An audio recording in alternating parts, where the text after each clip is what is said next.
Folks, Black Star Network is here. Hold no punches. I'm real revolutionary right now. Support this man, Black Media. He makes sure that our stories are told. Thank you for being the voice of Black America, Roland. Stay black. I love y'all. All momentum we have now, we have to keep this going. The video looks phenomenal. See, there's a difference between Black Star Network and Black-owned media and something like CNN. You can't be Black-owned media and be scared. It's time to be smart. Bring your eyeballs home. You dig?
Folks, today is January 19th, 2026, coming up on Roland Martin Unfiltered, streaming live on the Black Star Network. It is the national holiday of the Reverend Dr. Martin Luther King Jr. And as I always said, this day is not just about him. It's also about the entire Black freedom movement, civil rights movement, all of the people who made it possible for us to enjoy the rights that we have. And so we'll talk about that. We'll hear from a number of individuals who worked with Dr. King, walked with Dr. King, including Zenona Clayton, also Reverend Jesse Jackson Sr., Andrew Young, Juanita Abernathy. We'll hear from Reverend C.T. Vivian. Also, Congresswoman Eleanor Holmes Norton, the late Congressman John Lewis, Clarence Jones, who was Dr. King's attorney, Claiborne Carson, who runs the King Center in Stanford. All these folks, Dorothy Cotton, who was the only woman in the inner circle of Dr. King, all of these people we talked to over the last several years, sharing their thoughts and reflections on working with this 20th century giant. Also, folks, commemoration events took place today at the King Center in Atlanta. We'll show you some of that. We'll also show you what took place at the wreath-laying ceremony, where Maryland Senator Angela Also Brooks spoke at the MLK Memorial. A lot of people are sharing their thoughts. Bomani Jones had a great commentary today regarding the life of Dr. King. And so much we want to talk about. We're also going to hear from the first African-American Attorney General for the Commonwealth of Virginia, Jay Jones. He'll join us, as well as House Democratic Leader Hakeem Jeffries. Lots for us to talk about. It is time to bring the funk, King style, on Roland Martin Unfiltered on the Black Star Network. He's got it. Whatever the miss, he's on it. Whatever it is, he's got the scoop, the fact, the find. And when it breaks, he's right on time and it's rolling. Best believe he's knowing. Putting it down from sports to news to politics. With entertainment just for kicks, he's rolling. It's on go, roll, y'all. It's Roland Martin, yeah.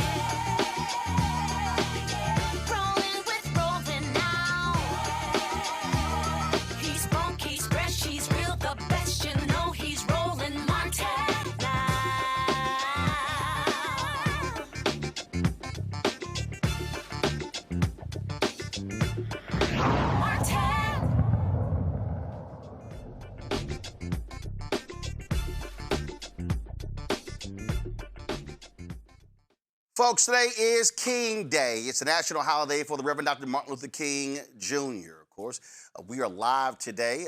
We focus on this particular day. It's not a day off for us because we want to be able to cover the issues that matter to us on this particular day. Events have been taking place all across the country, not just today, but also this weekend. I was in Dallas on Saturday night speaking to the city of Dallas's MLK Gala. On Thursday, it was in Columbus, Ohio as well. You can see both of those speeches on our Black Stud Network app, but also on our YouTube channel.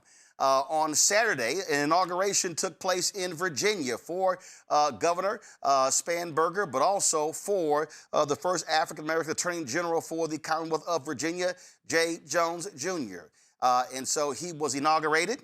He joins us right now on Roland Martin Unfiltered on this great day. Attorney General Jones, glad to have you back on the show. Having me, and I'm happy to be back as well. One of the things that I first want to say is that was a photo that I saw you posted on social media that actually I'm sure was quite emotional for you, and that you were getting dressed for the day, and your mom was assisting you putting on your dad's cufflinks. He, of course, a giant in the legal circles in Virginia, passed away during the campaign. So it had to be quite emotional for you to be thinking about him on Saturday. You know, his presence loomed very large over the day, and my father was my best friend and, you know, someone who I leaned on very heavily over the course of my life and my political career. And, you know, I'm just so proud of his legacy. To be one of the few people in the history of this Commonwealth to have served in all three branches of government. You know, his legacy looms large, and I carry that with me every single day. My mother is a giant in her own right. She is a juvenile and domestic relations court judge in Norfolk, which is my hometown. And to put his cufflinks on me that day and then have her administer the oath was a very poignant thing for our entire family. But it was so special, and I'm just happy that my two boys and my wife, Mavis, were able to be standing up there with us as we assume the office of Attorney General. This is that photo that you posted on Twitter.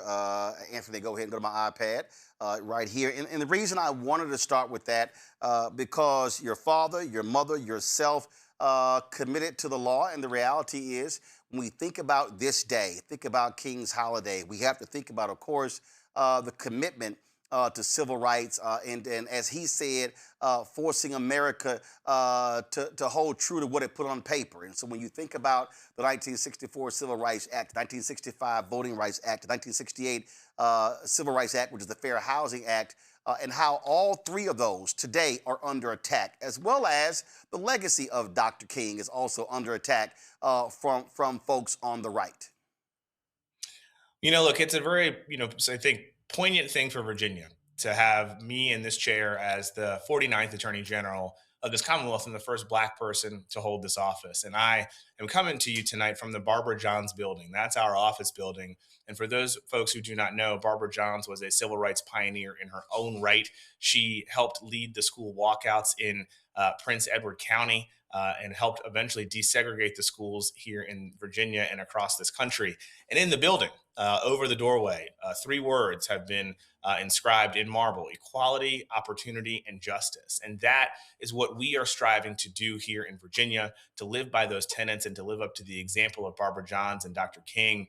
We know we have a lot of work to do. And my team of exemplary public servants, people who are dedicated to this state and our best interests, have gotten to work so that we can protect Virginians from the federal overreach that we're seeing that makes us all less safe and less secure, to put money back in people's pockets, and to keep our communities safe too. So we're taking their example, we're living up to their values and their ideals, and we're trying to make our communities just a little bit better than they were yesterday.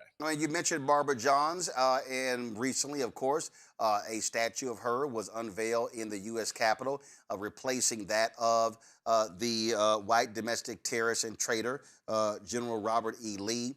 And what was so interesting, you had all of these folks, all of these right-wing folks who were just angry and upset with that. How dare they replace this well-known figure with this unknown woman? They were just trashy left and right.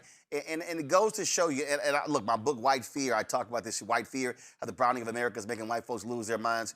What you have today in this country are folks who want to go back. They do not want to see progress. They do not want to see the advancement of African Americans. They frankly want to see Jim Crow 2.0. You know, in Virginia, voters sent a very loud and resounding message in November. We elected our first female governor in the 407-year history of this Commonwealth. We elected our first Muslim woman statewide here in Virginia. I'm the first Black Attorney General. We have a Black House Speaker. The leadership in the Senate, led by Senator Louise Lucas, is a Black woman. In Virginia, we're charting a new course, and we're trying to make sure that not only do our elected officials reflect our community, but that we are protecting people under the law and fighting against all of this chaos and craziness that's coming out of Washington. As I campaigned over the course of the fall, that is what I heard so much from people, that they are worried about how these policies are impacting their lives day to day, whether it be their pocketbooks, whether it be their communities, whether it be the education system.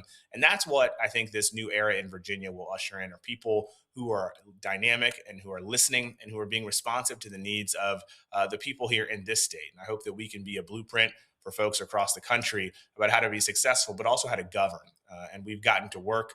We have joined lawsuits that are going to protect federal workers here in Virginia, going to protect our health care, and going to protect people's pocketbooks. And I look forward to working with other attorneys general from across the country to make people's lives better, to use the tools at our disposal to put money back in people's pocketbooks, and to really achieve these goals that we talked about over the course of the campaign in 2025. You're the first Black Attorney General of Virginia. Eric Holder was the first Black Attorney General of the United States, and he spoke today at the National Action Network breakfast in Washington, D.C., and he said this, and I'd love to get your thoughts on it. Now, the forces reshaping our country are testing not only our institutions, but our collective and individual capacity to defend the ideals of this nation. And these actions require from all of us, a clarity of purpose that is equal to the rising stakes. We are seeing a sustained effort to eradicate the Voting Rights Act. That is the crown jewel. That's the crown jewel of the civil rights movement and an essential part of Dr. King's legacy. We are witnessing the weaponization of the Department of Justice by the president and his lackeys to silence his critics and to intimidate voters. We're observing Gestapo tactics by federal immigration law enforcement in Minnesota, as well as around the country. You all remember the name Renee Good. You say her name. You say her name. We are experiencing unprecedented mid-decade gerrymandering attempts designed to disproportionately disenfranchise Black and brown voters as the president desperately clings to power like an insecure dictator.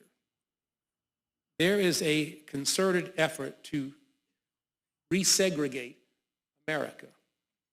But as dark as things may seem now, we must remember that every generation has been similarly tested.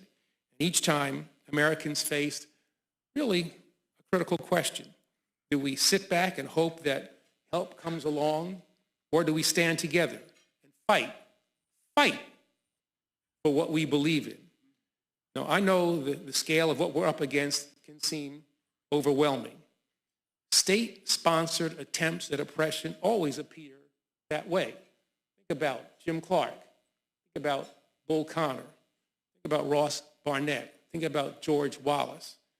State attempts at oppression always appear overwhelming. And it's only human to hope for someone else to step in, to pray for a miracle, to pray for a savior, to look to the horizon, hoping to see the cavalry coming to the rescue. But here's the hard truth. There are no reinforcements on the way. There's no miraculous rescue that is coming. We are the cavalry. Attorney General Jones, I wanted to play that because you're replacing somebody, Republican, MAGA supporter, who did not defend civil rights.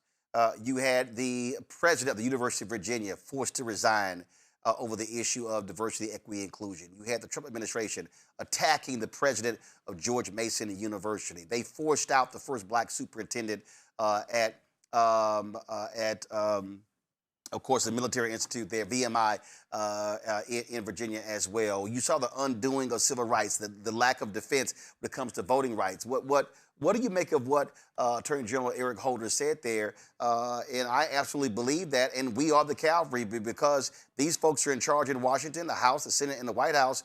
And we've got to be using everything that we can. And frankly, Democrat attorneys general have been leading that fight nationally. Well, look, Eric Holder has always been someone who I've looked up to and I've respected. You can see just over my shoulder that there's a picture of the two of us chatting a few years ago. And I think you have correctly identified the Democratic attorneys general are stepping up. This is a moment when people are looking toward attorneys general in particular to fight the federal overreach that we're seeing in Washington. All of the craziness and all of the chaos leaves people unsettled. People, frankly, are fearful. They're scared of what they're seeing coming out of the Capitol, and they're looking for states to fill the void. And that's exactly what I ran on last year in 2025. And I think that was validated with our resounding election victory. And I think that's why we did so well up and down the ballot here, because people in Virginia, in particular, because of our proximity to Washington, are looking for people to help, to uphold the rule of law, to protect our values, to protect our freedoms, to protect our institutions, and to protect our ideals. And that is what we're doing. That's why we hit the ground running, joining lawsuits, making sure that we are enacting our 30-day review of all existing litigation that my predecessor entered us into, to make sure that we are pursuing the interests and needs of the people of Virginia in this particular moment. And I look forward to working with attorneys general from across the country to make sure that we're doing that. We are stronger when we have greater numbers. I'm the 24th Democratic Attorney General. We hope to add to those ranks in 2026 because our livelihoods depend on it. And that's something that I continue to be committed to, and will use every tool at my disposal to make sure that we're protecting Virginians, protecting their rights, and living up to the dreams and ideals that Dr. King has talked about and that we've sort of dwelled on for a long time, because we draw strength from those words, right? This morning, I was in Petersburg. I was in a march with community members, and then we had a church service. And I was just so full of hope for these new days in Virginia, the sort of new era that ushered in on Saturday. And we're going to use all of our energy and all of our time and all of our resources to make sure that we're meeting the needs of people here in this Commonwealth right now. I'm not going to name the school. I know what it is. I know the HBCU. And I know also the PWIs. There have been schools in Virginia, state schools, that have been scared to death over the last year of even having black speakers talking about black history. They are afraid that the Trump administration is going to target them and pull research funding. What do you say to colleges and universities in Virginia who are scared to death of this MAGA administration targeting universities, who invite black scholars and black historians and having black history discussions? I mean, these people are targeting books and things along those lines. What do you say to them, how you are going to proceed as Attorney General to defend their interests against these attacks? Well, I think, at the outset, people in Virginia have been really, really disappointed and really scared by the way that the previous administration tried to politicize education, not just in the K-12 space, but in the higher ed space. Every person here in this Commonwealth is incredibly proud of our higher education institutions, whether they be public or private.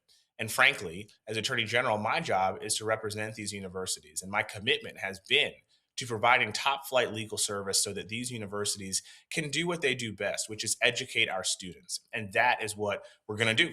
We're going to make sure that we're supporting these places, working with these institutions to give them the legal advice that they need and that they deserve. And we're not going to use our students, our teachers, administrators, our educators as political pawns. Those days are long gone. We have a commitment to our people. We have a commitment to our students. And I look forward to working with the leadership at universities across this Commonwealth to figure out the best way for us to meet the needs for our students so that we can develop this talent keep them here in Virginia, and continue to grow our economy. That is something that Governor Spanberger remains committed to. She just talked about that tonight in her State of the Commonwealth. And I think the House of Delegates and the Senate of Virginia are all in line with that mission, because that's what the voters told us last year, that they were tired of this politicization of our education systems and our students and our teachers and our parents and our administrators. We should be working together to find solutions to improve our education system, not pitting these groups against each other to get headlines, to get cheap headlines, and set our students back.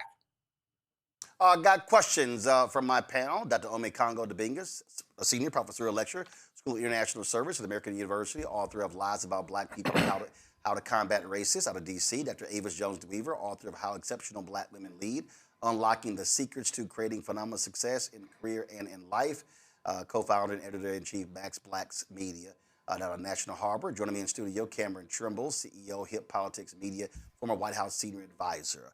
All right, let's get it going. Cameron, you first. Your question for Attorney General Jay Jones. How are you doing, Attorney General? And congratulations again on being inaugurated. My question, it pulls on the thread that Roland was talking about, in the sense that it really feels like it is the states versus the federal administration in so many different ways. And with Virginia being right in the back door of Washington, D.C., I think so many eyes will be directly on your state and on your leadership, because Virginia, quite frankly, was a bellwether for what we think to come in these upcoming elections. How do you plan to prioritize what battles you do get into with maybe some federal overreach or the Trump overreach from his administration? Well, thank you for your kind words about our inauguration. It was indeed historic and a very special moment for this Commonwealth. I will also note that this inauguration took place on Doug Wilder's 95th birthday, which I think is incredibly special as well. And, look, I think when I campaigned across the state last year, the overarching theme was that people were very scared and sick of what was coming out of Washington, these policies that were setting us back. It's exactly why we've joined several lawsuits already to protect Virginia's values and our interests. But I will be the first person to tell you that if there is a policy that is coming out of Washington that is good for Virginia, I'm ready to work with this administration. We just haven't seen anything come yet that's going to put us in a better place. In fact, everything is trying to take us backward or trample on our rights and our freedoms. And so anytime that those values or our values and those rights and those freedoms are threatened, we will be there. We're using every tool in our toolbox in this office to protect Virginians. That's what I was elected to do. I believe the most important thing and responsibility for any elected leader is to keep people safe and keep your community safe. And whether that takes the form of a lawsuit, of an investigation, we're going to do that. We have a really talented team of people that we have brought in who are exceptional public servants, who are top flight lawyers, who are ready to get this office back on track and really fight for Virginia instead of letting Donald Trump run roughshod over us. They soundly rejected that at the polls in November, and we have a job to do, and we have promises to deliver on, and I'm excited to do that. Avis Jones-DeWeaver. Once again, also congratulations, Attorney General. So I know you all should be very proud. As a Virginia native, I know I'm very proud that the Virginia has now been reclaimed with people who have common sense and greatly adept at what you do. So my question for you, though, tonight is that it's really no secret that this administration has been targeting democratically run states. So one might anticipate that if not today, if not tomorrow, there may be a point in which Virginia might be specifically targeted by this administration. Are you all foreseeing that as a possibility and starting to, in essence, get some ducks in a row in the way of figuring out the best way to protect Virginians from what we are really seeing as the real-time tyrannical federal government? Well, we had a really, really talented transition team who spent 2 months between Election Day and Saturday getting ready for us to take office. And one of the things that we focused in on was not just the affirmative litigation that we know is out there from other Democratic attorneys general, across the country, but the defensive litigation that may come out of the attacks that we're seeing from Washington. We collaborate very closely with our federal delegation, which thankfully is a majority Democratic with 2 Democratic United States senators and several wonderful members of Congress like my Congressman Bobby Scott and Jennifer McClellan. And so we stay in very close communication so that we can be apprised of things that they may see or hear that are coming down the line. But we are very prepared to fend off any of those potential attacks, to put Virginia first. I think what you saw over the course of the last 4 years with my predecessor was that he would rather serve Donald Trump than serve the people of Virginia. My job as Attorney General and my fiduciary duty runs to the people here. And so whatever form that takes to protect them and to protect our values and our interests, we're going to do that. And so we are girding ourselves for any potential outcome. But right now, we're trying to be aggressive and we're trying to make sure that we hit the ground running, which is exactly what we did to put Virginia back in a better standing after being, I'd say, left behind by the policies of the Trump administration that were sanctioned by my predecessor for far too long. Congo. Congratulations once again. This is just an amazing feat that you accomplished.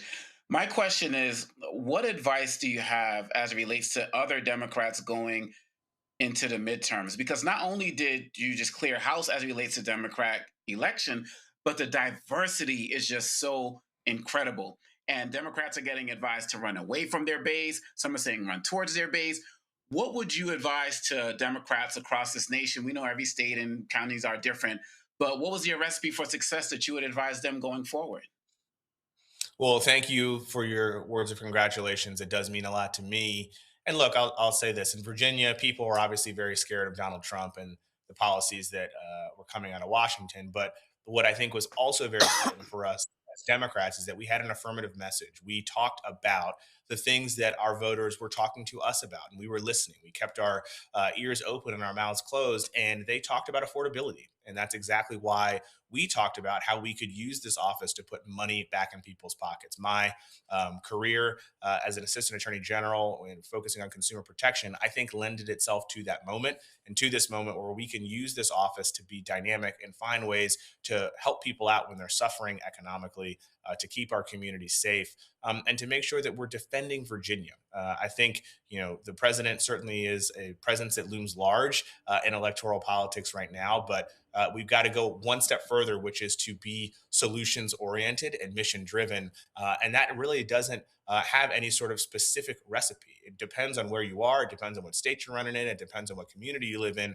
But when you bring those ideas and those solutions to the voters, I think they will validate you. And that's exactly what happened in Virginia, where, again, we made history. We have our first female governor. We have our first Muslim elected statewide here in Virginia. I'm the first Black attorney general in the 407-year history of this Commonwealth. And we have a majority in the House of Delegates that has grown from a 2-seat majority to a 14-seat majority. So, I think we can really be a model for folks across the country, but I don't want folks to lose sight of the fact that they've got to go into those communities, they've got to listen and really be those solutions-oriented candidates to say, okay, yes, we oppose Donald Trump and bad policies, but we also have ideas for how to fix that. Black Star Network anchor Brittany Noble, your question for Attorney General Jay Jones. Well, congratulations on your first day in office. I want to know more about some of your priorities, some of those top priorities, and then what can Virginia do to support you? Well, thank you for your kind words. And, we were able to hit the ground running at 12:01 on Saturday, joining lawsuits that are going to protect our federal workers from those illegal mass layoffs last year that are going to protect people's pocketbooks by joining the lawsuit that was trying to dismantle the CFPB and joining lawsuits that are going to protect healthcare and education here, too. Virginia was put in a bad spot because the president was basically doing whatever he wanted to harm Virginia citizens because he had an attorney general who was going to do whatever he said. That's not the case now. There is a real opportunity for us to get Virginia back in the game, to be a leader in this space as well. And I'm looking forward to doing that. Like I said, we've assembled a really diverse group of people and talented individuals who are ready to help. And that's something that I think Virginia should be very proud of. We're going to continue to focus on protecting against federal overreach. We're also going to continue to focus on keeping costs low, making Virginia more affordable, finding every possible way to root out waste, fraud, and abuse, and to make sure that we keep our communities safe. Those are the things that voters talked about over and over and over again, and we listened. And so now we've got to put those campaign promises into practice, and we've already done that. And there's more to come, which I'm very, very proud of and very excited about. Hopefully, people in Virginia will continue to share their concerns with us. We are here to listen, and I want them to know that we will be meeting them where they are. We're not just going to sit up here in Richmond and keep to ourselves. We're going to be out in the communities, rolling up our sleeves, making sure that we're finding ways to be dynamic and to use this office to take on challenges that they see. And it doesn't matter if you live in Norfolk, if you live in Southwest Virginia, if you live in the Shenandoah Valley or Southside or Northern Virginia, our office is here to help. And we will be there. We will be present. We will be visible. And hopefully it's something that Virginians can finally be proud of. All right. Virginia Attorney General Jay Jones, Jr., I certainly appreciate it. Thanks a bunch. Thank you very much. I'll see you guys next time. Indeed. All right, folks, got to go to a break. We come back.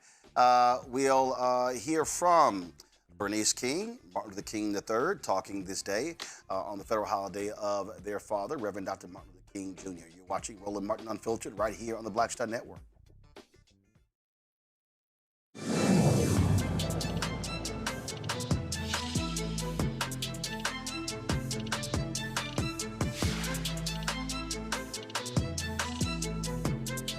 Next on the Black Table with me, Greg Carr. America is being reshaped in real time by a group of 6 people, unelected and without any checks and balances. By the end of the current Supreme Court session, education, the workplace, who gets to elect our leaders, and so much more could radically change. This week, we reconvene our legal roundtable and look at what the new America may look like and how we should respond.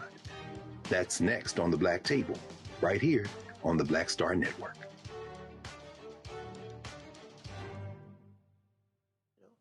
So Martin Luther King. Now, for Martin Luther King, who was the main warrior for the black people, as far as I'm concerned at that time,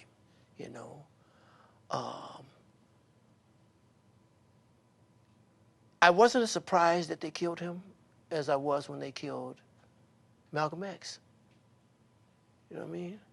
I wasn't as surprised because Martin was into a lot of stuff that a lot of people, bigots, hated. Mm-hmm. He was a marked man. I didn't expect it. I was hoping that it would never come to that, you know what I mean? But it did not surprise me because of who he was and what he was doing, Horrible day. Horrible, just, oh man, here we go again.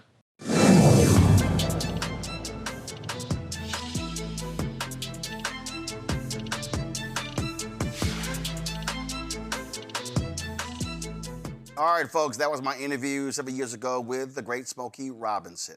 All right, folks, joining us right now is House Democratic Leader Hakeem Jeffries on this MLK 2026. Congressman, glad to have you back on Roland Martin Unfiltered. With you. Happy King Day.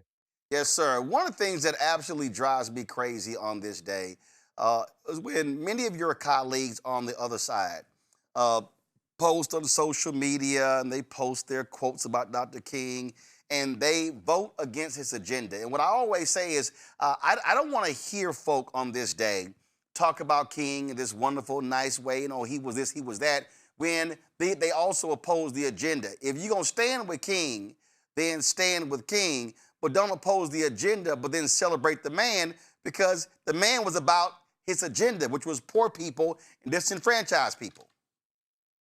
That's exactly right. All manner of social media posts you'll see coming from my extremist colleagues on the other side of the aisle trying to lift up Dr. King as if they are interested in his life, his leadership, and his legacy. When we return to Washington tomorrow, they'll be doing everything they can to undermine voting rights, civil rights, racial justice, social justice, and economic justice. And Roland, as you know, this is just consistent with their general hypocrisy. I mean, this is the same group of people in many instances. I'm not questioning anyone's faith, but they go to church and they pray on Sunday, and then they come to Washington, D.C., and they pray, P-R-E-Y, on the American people, the weak, pray on the poor, the sick, the afflicted, the least, the lost, the left behind, pray on Social Security, Medicare, Medicaid. This is their legislative agenda. and yet they pretend as though they are following the teachings that have urged us to look out for the least of these amongst us. Well, I will call out them on their faith because one of the things that they do is they love the Catholic Church when it comes to their position on abortion, but they despise the Catholic Church's position on the death penalty and standing up for the rights of undocumented workers. I think there's no doubt about that, and we see this in so many different areas. Listen, we, as Jim Clyburn says, he's a Matthew 25 and 35 Christian, and that's what our faith teaches us. I grew up in the Cornerstone Baptist Church, and we're going to continue. Dr. King, of course, was a great civil rights hero and leader. He was a Baptist preacher, and it was his faith that drove sort of the mission that he led the country on, which was incredibly successful. But now we know that that mission is under full and complete assault by Donald Trump and his henchmen. And we're going to have to do all we can to fight through the trials, the tribulations, and the turbulence so we can come out stronger as a country on the other side. I have said since the inauguration that we have a massive effort going on when it comes to MAGA to defund Black America. They are attacking academics, they're attacking health, they're attacking nonprofits, they're attacking the economic infrastructure, they're attacking the civil rights infrastructure. This Louisiana-Cali decision could wipe out 1/3 of the Congressional Black Caucus. It could take out numerous Black state senators, state representatives, county commissioners, city councilmen, school board members all across the South. And the Republican Party, that's what they want. They are afraid of Black political power, and they are attacking all of this because they want, frankly, Jim Crow 2.0. I've often observed that while Jim Crow may be dead, he's got some nieces and nephews that are alive and well, running around the country trying to seize power. We want to move the country forward. They clearly are trying to turn back the clock. We want to bring people together. They are regularly trying to tear us apart. And we, of course, have always believed in truth and reconciliation. These extremists want to erase Black history, erase civil rights history, but we're not going to let them do it because Black history, we know, is American history. And we need to lean into that history now more than ever. The lessons that we learned from Dr. King, from John Lewis, from Fannie Lou Hamer, from Rosa Parks and others, they showed up, they stood up, they spoke up for what they knew was right to try to make this country the best version of herself. They had the character, the courage, and the conviction to face down Jim Crow, vicious racism, and authoritarianism in the Deep South. But now, of course, you got some people within this administration, inspired by the person who actually is sitting at 1600 Pennsylvania Avenue, who want to rip away all of the progress that has been made. We cannot let it happen. We're going to make sure that there are free and fair elections in November. And because there will be free and fair elections in November, we're going to make sure we take back control of the House of Representatives. Well, Donald Trump the other day said that the Civil Rights Act was hurtful to whites in this country. I gave a speech to the city of Dallas MLK gala on Saturday, and I made this statement. Anthony, go to my iPad, and as a guy who's running for Congress, last name Zishan, he actually posted this on his social media, and I said, are you going to stand with Dr. King, or are you going to stand with someone that wants to be a king? And that's what we're dealing with.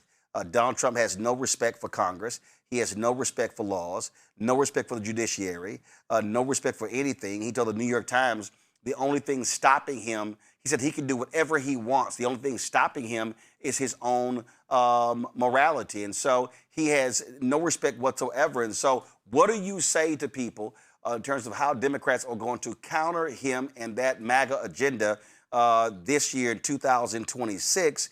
And what should folks be focusing on in these primaries and, of course, the general election?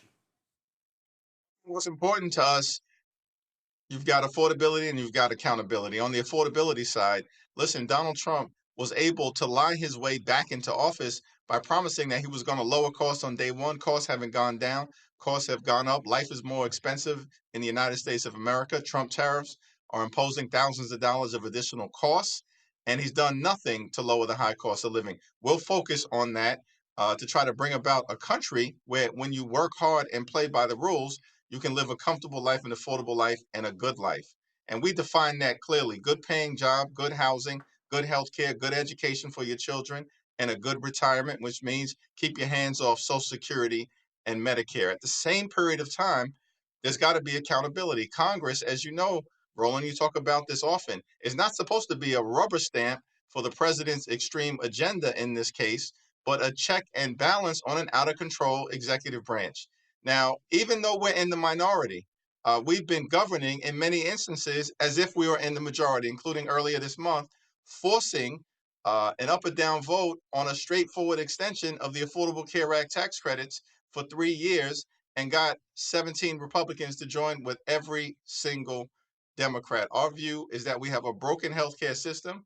We've got to fix it. We got to roll back the cuts that they've made to Medicaid, roll back the cuts that they've made to nutritional assistance. They literally rip food out of the mouths of hungry children, seniors, and veterans. And they did that as part of their one big ugly bill so they can enact massive tax breaks for their billionaire donors. We're going to focus on everyday Americans, working class Americans, and middle class Americans.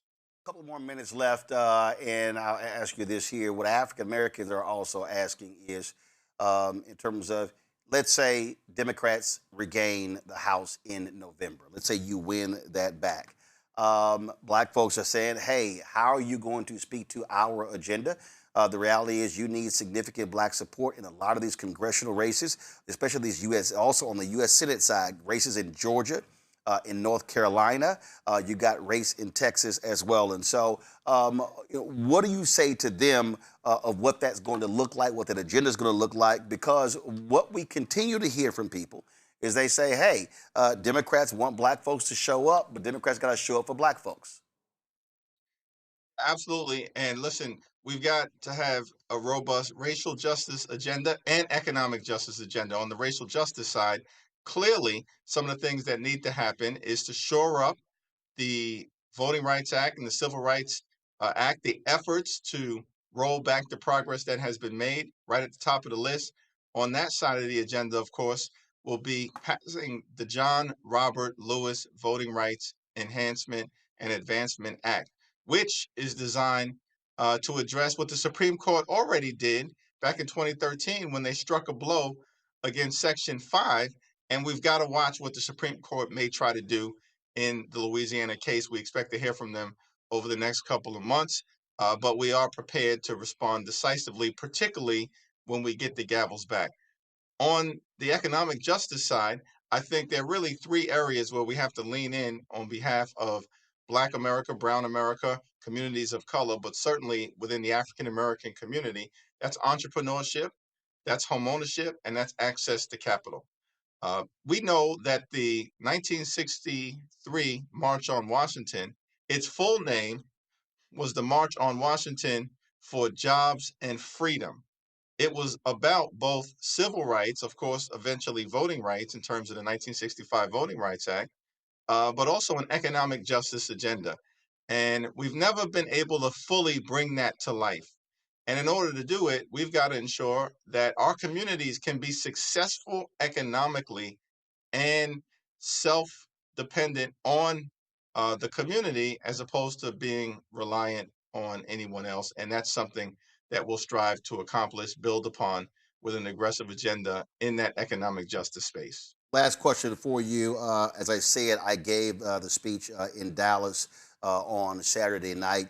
While there, I dropped by Friendship West Baptist Church, where Reverend Frederick Haynes III is the pastor. They had an MLK teach-in. Anthony, go to my iPad. They had an MLK teach-in. They're planning this Freedom Summer there. They're planning to really focus on voter mobilization. That's also the church where one of your House members goes, Congresswoman Jasmine Crockett. She was in Marshall, Texas over the weekend. Do you plan to endorse in that Democratic primary her race, but also the congressional race that Freddie Haynes is in? I generally don't get involved in open seat primaries, certainly in the context of House races, but I know the Reverend Dr. Freddie Haynes well. He'll be an amazing member of Congress. I've been to Friendship Baptist Church events, grew up in the Cornerstone Baptist Church, as I mentioned, and Freddie Haynes used to come preach revival every single year in Brooklyn when Harry Starks Wright was my pastor. And so I look forward to serving with the Reverend Dr. Freddie Haynes. He'll be an amazing member of Congress. And as it relates to Jasmine, No one should underestimate her. She's running hard, and I think she brings a lot to the table.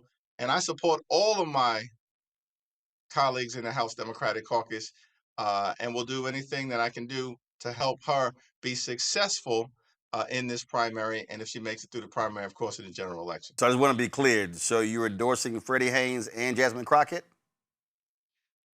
Well, I haven't formally gotten involved in any of those races. I'll defer to Freddie Haynes and Jasmine Crockett as to the appropriate way for me to weigh in. I leave it to the candidates in that regard. I don't want to preempt anything that may be forthcoming, but I think the positive feelings that I have for both speaks for itself. All right, then. So as a Texas voter and somebody who actually votes, I'm a constituent of Congressman Jasmine Crockett. I'll be waiting to see how that happens. All right, Congressman Jeffries, we appreciate it. And to Scott Bolden, if he's watching, I keep telling him, I don't mind Kappas coming on my show. I have grace and mercy. I have grace and mercy. I appreciate you. You're a good alpha brother. I appreciate it. Thanks a lot. Okay, man. All right, then, folks, let's get back. Got my panel here. I've got Cameron. I've got Avis Omekongo as well. So I want to start with this one here, and I'll start with you, Omekongo. I played that soundbite from Attorney General Eric Holder. We spoke today at the NAN breakfast. And two things. The reality is we need people to understand that there is indeed an absolute effort to resegregate Black America. But I need folk to understand that this is not about bringing back separate water fountains. This is not about saying, oh no, you can't live here.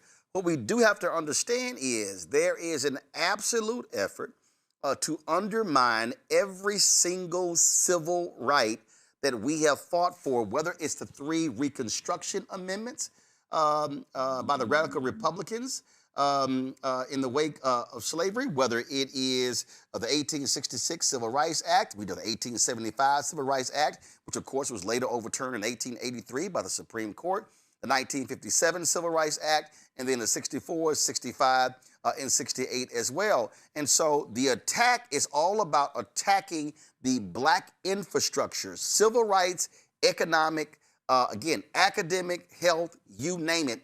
That is what they are trying to do. Yeah, and if people don't get it now, I don't know at what point they actually will get it. I mean, 1 year into Trump, what statistic for the Black community is better?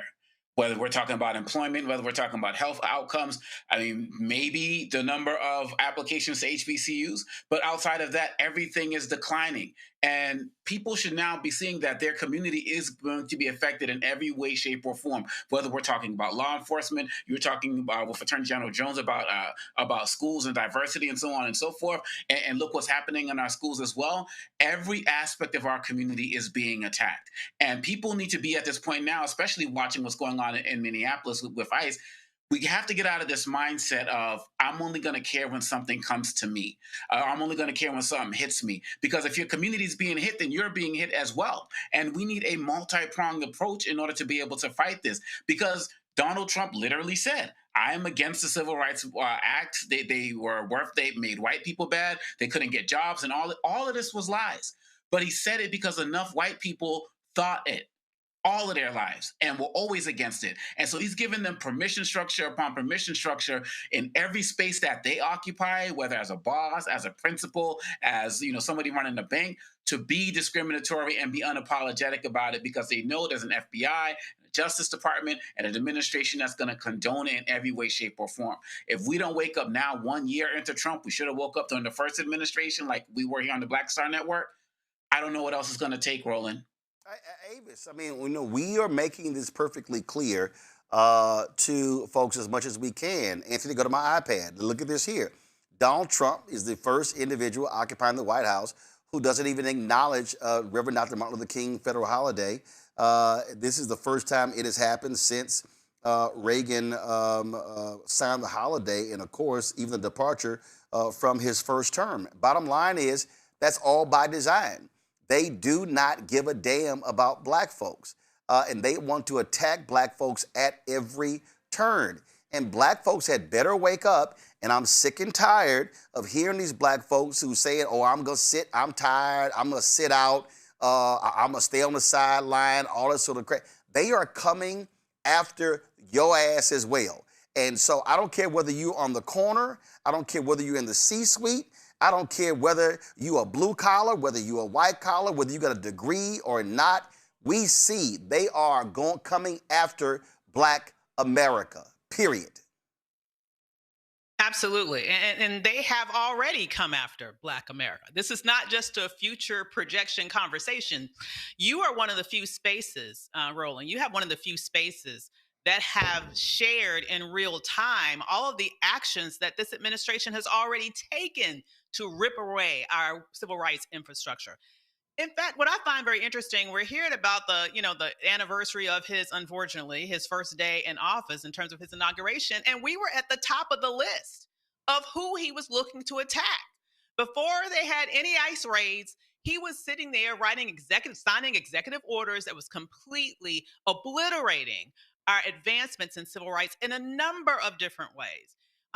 Even to the point of actually signing a civil rights, an executive order that would say that it's okay to discriminate specifically for federal contractors, that it's okay to have segregated facilities as federal contractors. It has been that egregious.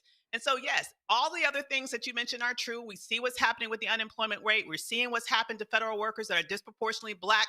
We're seeing what's happened with DEI and how that has trickled down in terms of impacting, I believe, not only the culture in corporate America, but also the hiring patterns and promotion patterns in those spaces as well. So all of those things are real. But what we need to make sure that we do is use the power that we still have in terms of our voting power, because we have a midterm election that's coming up. And if we don't do everything we can to get these people out of office, not only in the House, I think we also need to go for the Senate. We need to really make some sort of major shifts in order to put a stop to this train. And that's the only power that we have right now until we get him completely out of the White House. Cameron, and let me be, this is not self-serving what I'm about to say. But when I look at right now, and I'm always appreciative of the folks who watch our show. 1,500 folks live. We know it's a holiday. A lot of days we have 2,000, 2,500, 3,000, or even higher, 4,000. But here's the thing that I'm always talking about. When it's a sports topic on some shows, you go to some of these YouTube channels, it's 30, 35, 40,000 folks who are watching live. When I look at the comments on certain stuff, on certain posts on Instagram and others, I'm seeing 40, 50, 100,000, 200,000 likes. I'm seeing 8, 10, 20,000 comments. And what I'm saying that what's going on right now, that Black folks had better be flocking to Black news and information sources, because these folks are going to look up and say, oh my God, what the hell happened? And the last year, I mean, it's so tomorrow is 1 year since the inauguration. I mean, we've seen the wipeout of billions of dollars. We have seen the wipeout and the attacks on numerous laws and executive orders. And I'm seeing Black folks walking around clueless and going, oh my God, I didn't know those things were happening. I'm like, yeah, because you watching the wrong shit. Millennials, Gen Z, Gen Alpha better realize that what they are trying to do, they are trying to wipe out a future for millennials, Gen Z, and Gen Alpha if you Black. I agree, Roland. And there's two stats that I wanted to bring up to kind of address that. Just today, Axios put out an article around how Gen Z is not being taught and being disconnected from the civil rights era, because more than half of the states don't even require you to teach about civil rights. So there is a whole generation that is coming up that won't even appreciate and understand what's happening with civil rights, won't appreciate, understand what's happening with Martin Luther King Day in those tenets. And so that is a generation that is coming up, and there's just uneven education there. And then the second thing is like the media landscape. I know you mentioned in terms of You just had like that Drewski skit that went crazy talking about black pastors. That gets hundreds of millions of views because there's some comedy in it as social commentary. People are talking all about that. But when things that are actually affecting the community, you don't see the same kind of reverberation and reaction videos and things to that nature. I think part of it is the fact that people are looking for some escape. I just think, quite frankly, people are just looking to get away and get some sports and some escape. Here's my whole piece. I get the escape part.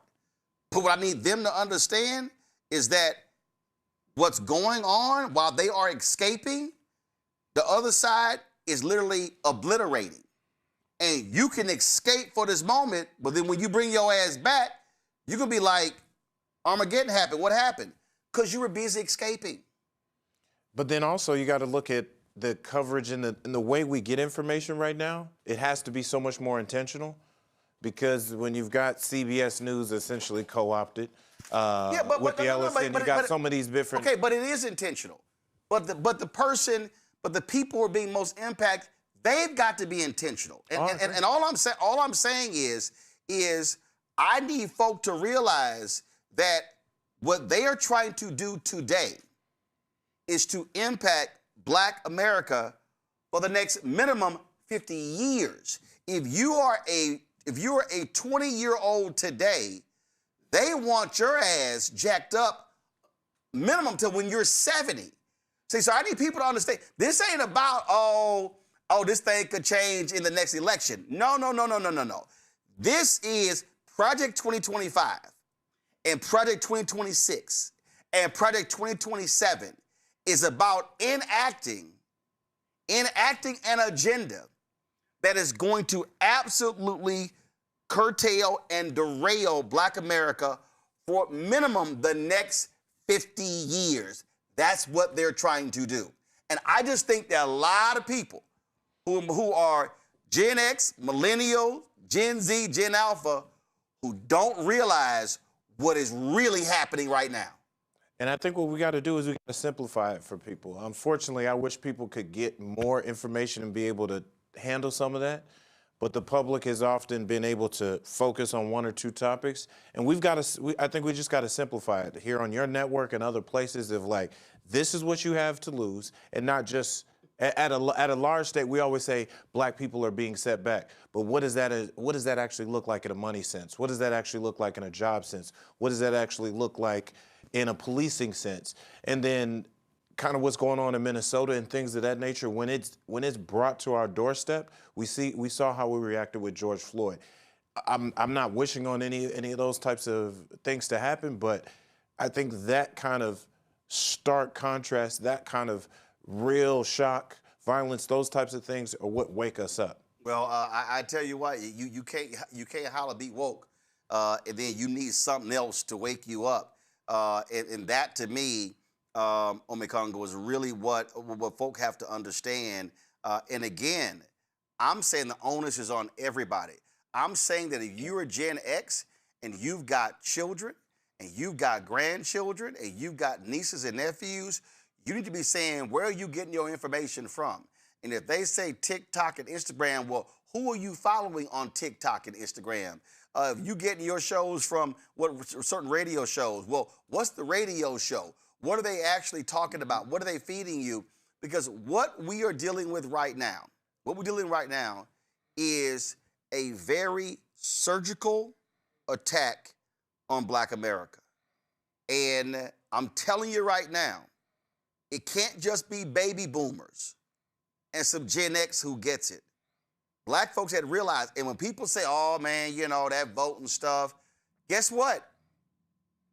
The reality is, when you do vote, there is one way where you can knock these folks out, is to throw them out.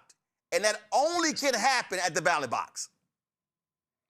Look, we can show up to as many protests as possible as people want, but as Baird Rustin said, he said, we protested because we didn't have the right to vote.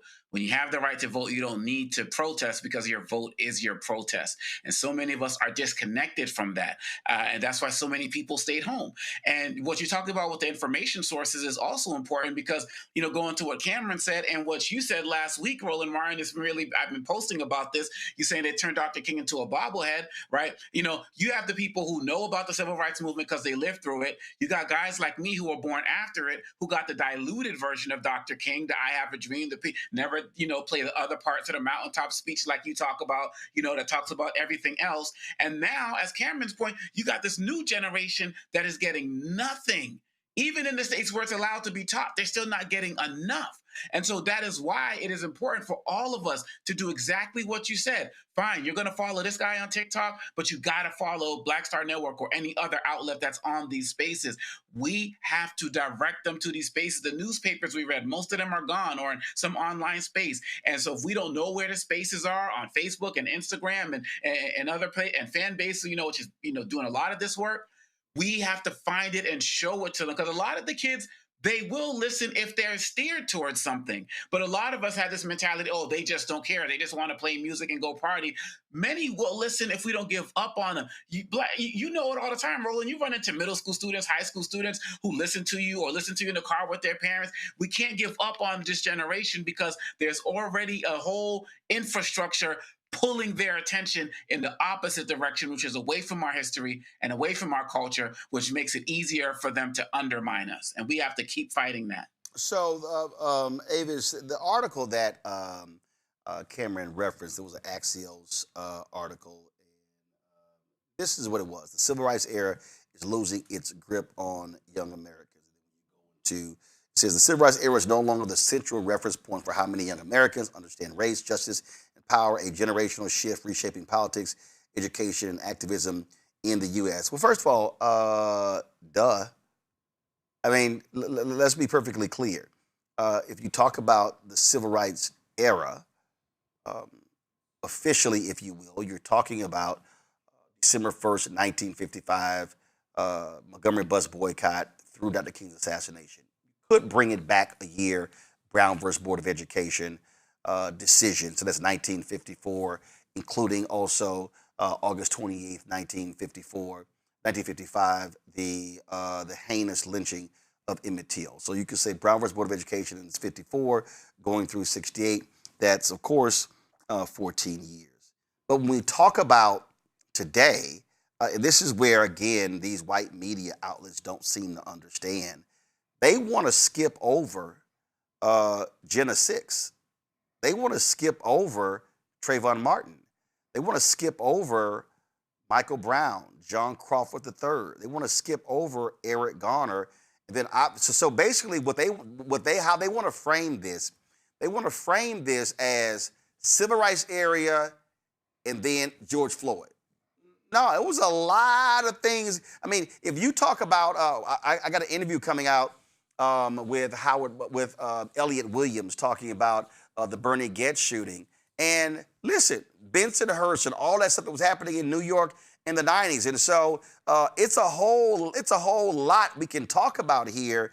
And so that's the problem, the reference point, how you talk about all of these issues. And so my deal is, if I'm talking to millennials, Gen Z, Gen Alpha, I'm including these things that have happened, not just 54 to 68, but 68 to 80, 80 to 90, 90 to the 2000s, and now present day. I think that's absolutely true. Here's what we have to remind. We have to remember that these people don't have our best interests at heart. Okay, there's a reason why they pulled our history out of public schools all across the nation in way too many states. And it is because they do not want our children to know that history. They do not want their children to know that history. And there has been some other research that suggests that the less specifically Black young people know about their own history, the more likely they are to vote to be in favor of Donald Trump, for example. So, when we are detached from our roots, we are very easily swayed. We're very easily brainwashed. We're very easily sort of manipulated as a tool to be used for our own destruction. That's number one. Number two, I think it's very important that Black people then understanding that take up the mantle to be able to organize to teach our own children. We cannot wait for the public school systems to get this right, particularly throughout the South. I don't expect Texas, honestly, to ever change in my lifetime. I'm not holding my breath for anything to change in terms of the curriculum in Florida.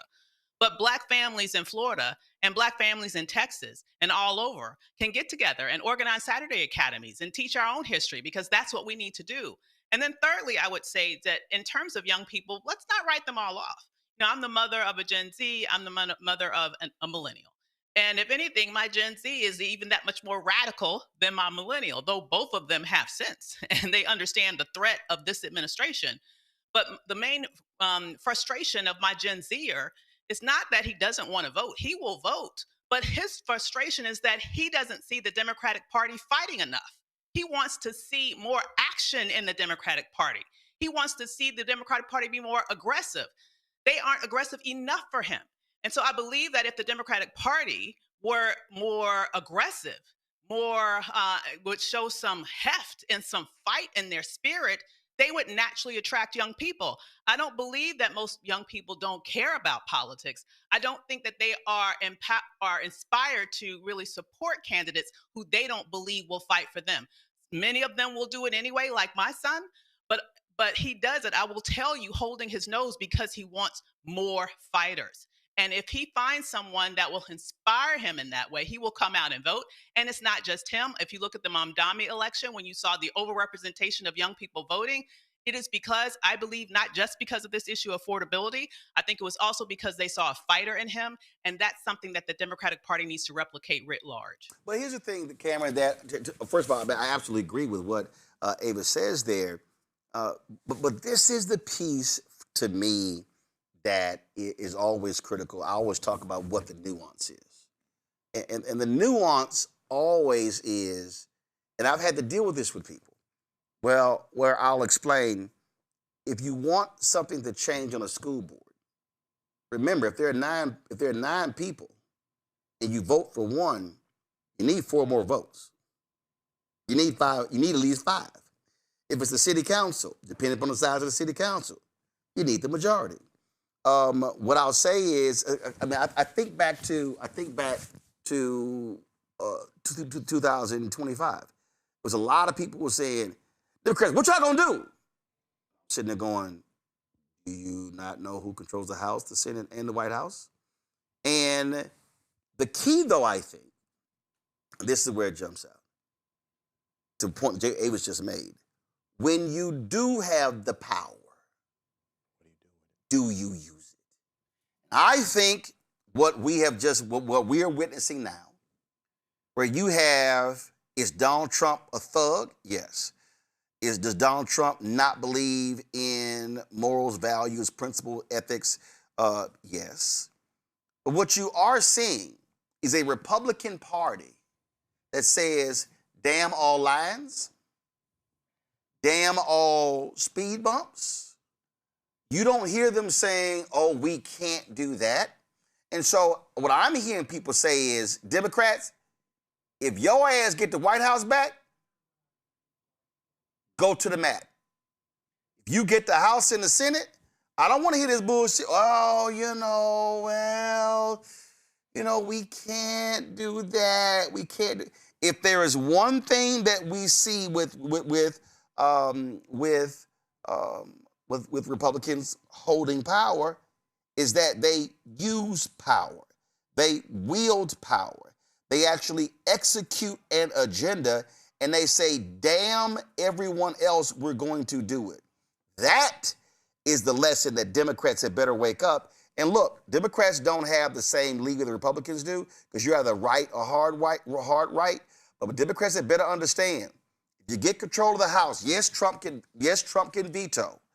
If you get control of the House, if you were able to somehow get control of the Senate, what Democrats can't pray for is a Fetterman ends up acting like a cinema and a mansion. Let's say Democrats get 51 seats in the Senate. Let's say they win North Carolina and they win Georgia. They upset Collins in New Hampshire, And let's say they're able to win the Senate seat in Alaska or Iowa, or by God, or by miracle, win the seat in Texas. And all of a sudden, you somehow look up and you got 51, 52, 53. The scare for a lot of people is you're going to have 2 or 3 weak-ass centrist Democrats who hold up progress. That also, I think, is what Avis is saying. I think it's a couple things. One, they've got to get there. And I'm a creature of campaigns. And the campaign rhetoric, even when you hear it now, or the rhetoric you saw during the government shutdown started to build up, and that energy started to build up. But people are not voting for people who are non-fighters. If you were not coming out saying these things, right? Like the norms be damned. I mean, I come from a different time, but when I got into politics and when I got on the Capitol Hill, it was right as the Tea Party was coming along. And I watched how that first year pre-Tea Party and post-Tea Party, how so many of those norms were thrown out the window, and you still had so many of a contingent of both Republicans and Democrats who said, hey, we're working and we're going to still try to be bipartisan. We're still going to talk to the American people as if it was pre-Tea Party times. Pretty soon they caught up and they realized that wasn't the case. I think what we have to learn, and this is not just Democrats, this is just a people thing. If people do not see you fighting and see you throwing out those norms, seeing you name people, see you name what you're going to do, consistently fight back. The reason why the Jasmine Crockett's and the Gavin Newsoms have at least been getting so much energy online is because they're with the times. They're using culturally relevant language. They're speaking directly to people, and they seem to be fighting. They're both leading with policy, leading with attitude, leading with energy, and they're leading with laughs. Because to our earlier point when we were saying people are looking for some escape, well, I hate that we got to turn politics into some level of entertainment, but you got to realize what people are paying attention to and responding to, and we have to do that. Because we have to get there before, and then if we get into office, it doesn't need to be just pushing these bills through. You need to name these bills salacious bills so people understand.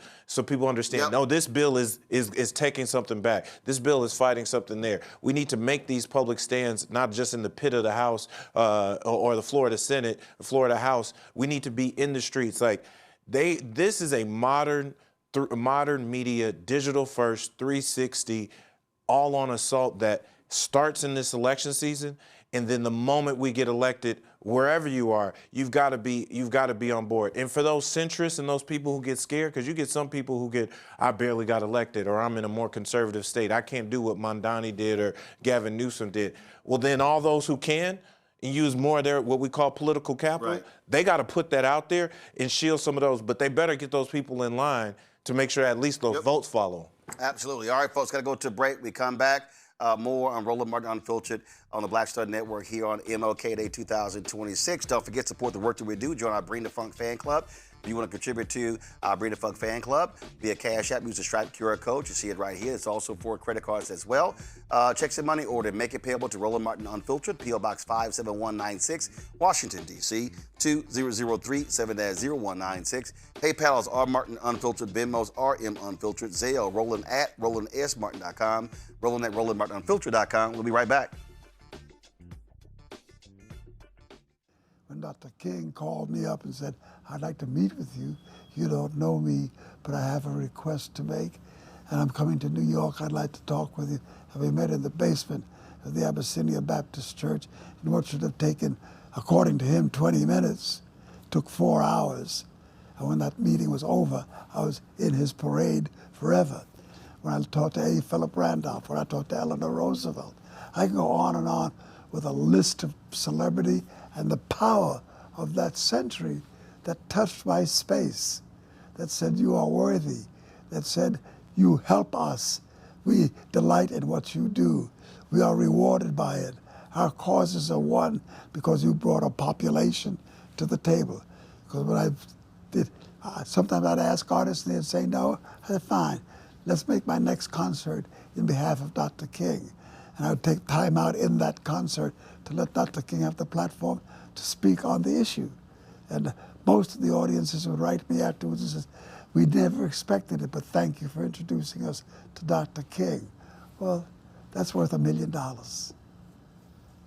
And I am more rewarded by being in that space than I am being in the south of France, which incidentally I do occasionally.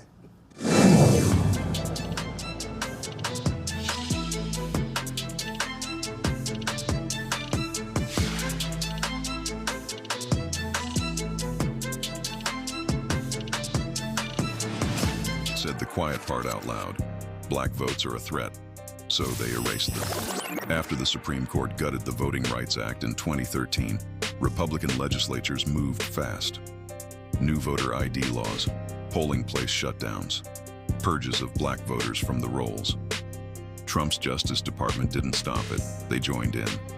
In 2018, his DOJ backed Ohio's voter purge system, a scheme that disproportionately erased black voters. Their goal, erase black votes and political power. Yeah, that happened. These are the kinds of stories that we cover every day on Roland Martin Unfiltered. Subscribe on YouTube and download the Black Star Network app. Support fact-based independent journalism that centers African Americans and the issues that matter to our community.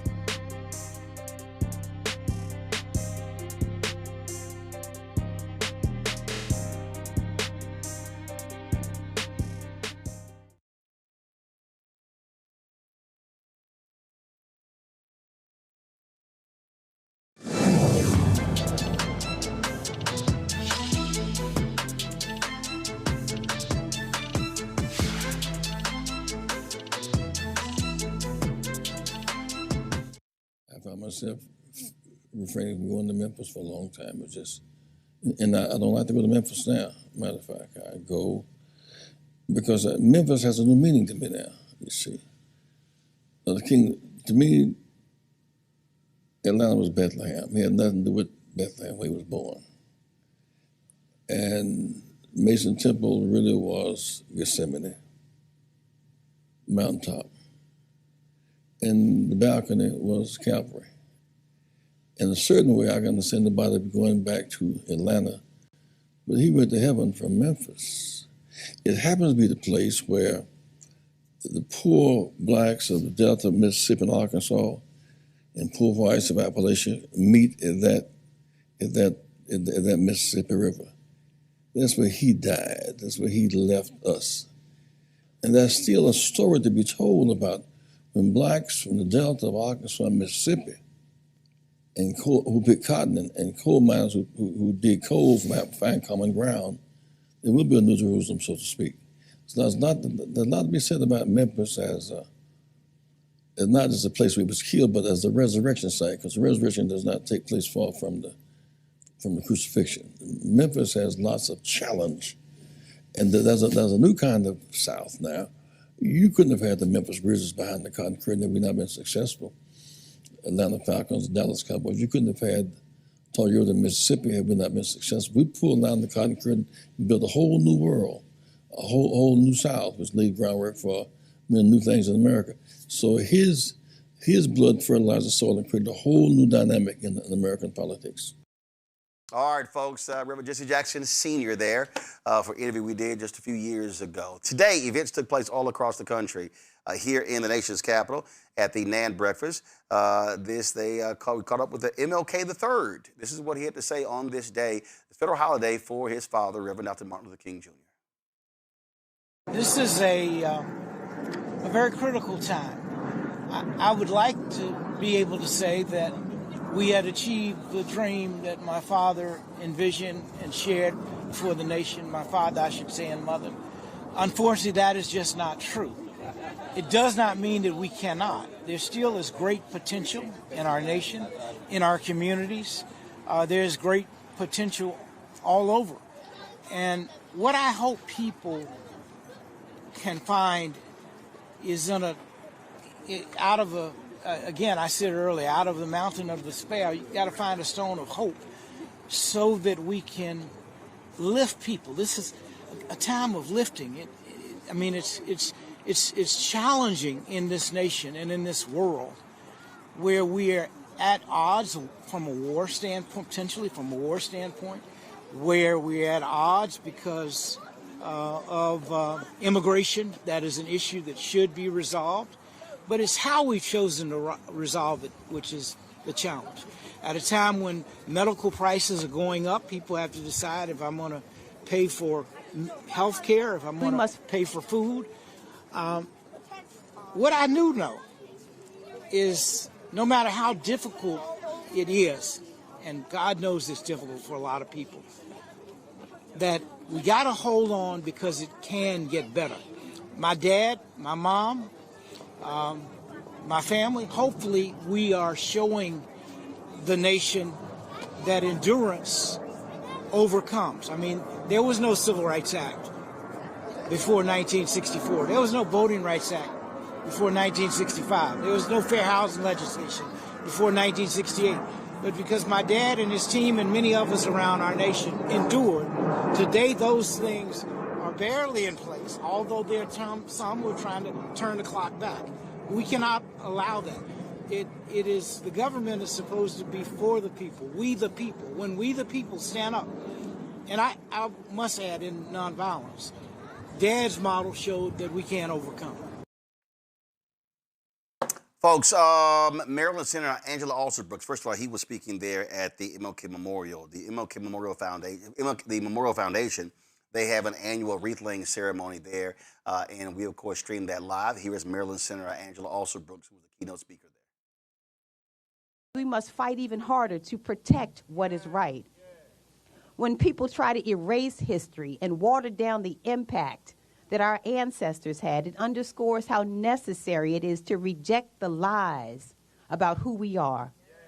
When deceivers spread false portrayals, hoping to divide a nation that simply wants this nation to live up to its creed, it's essential that we push back against this tool that keeps the unheard muted by injustice. That's why this ceremony is for us and for our commitment to this work. King's legacy doesn't just live in his words. It's kept alive through what his words inspire us to do. Because we can say injustice anywhere is a threat to justice everywhere, but do we move as if we believe that's true? Do we turn a deaf ear to someone's call for justice if it's inconvenient to our comfort? Do we settle for a society with violence and substandard living conditions in neighborhoods? Do we ignore the persistent economic inequality in our nation? Or do we fight for an economy that's equitable and provides opportunity for all Americans? Are we satisfied with a legal system that can be weaponized against the least of us? Or do we keep fighting for a system that treats everyone fairly? Do we relax in the knowledge that our own rights aren't being suppressed? Or do we push back on the inhumane treatment of those from a different background? Dr. King's words endure, but sadly, so do some of the threats to justice that he fought against. Even now, there are people being targeted and terrorized for answering the call for justice. It's a solemn reminder that there's still more work to do. But it's also our motivation, because somewhere, someone is still holding hope that help is on the way. The call for justice still stands, so the work of this movement still lives on. No abuse of power can kill it. No assault on democracy can suppress it. And it's on us to carry it forward.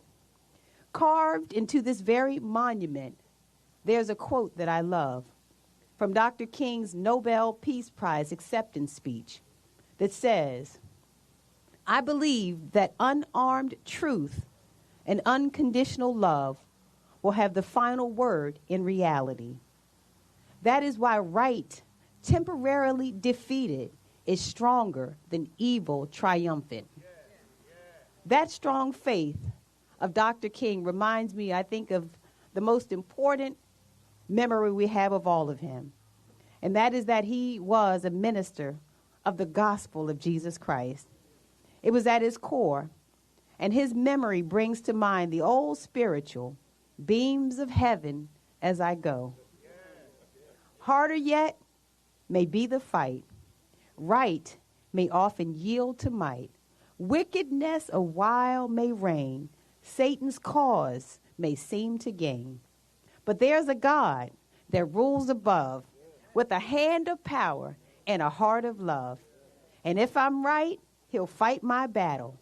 I shall have peace someday. We're right about it, and justice will come. Happy birthday, Reverend Dr. Martin Luther King. We love you forever. Every year on this day at Ebenezer Baptist Church, the church where Dr. King preached, the MLK Center, they actually have an event at Ebenezer. We'll also live stream that. Here is Dr. King's daughter, Bernice King. On what would have been his 97th birthday and the 41st observance of the national holiday, 41 years in. And I dare to say and declare, and we ain't going nowhere.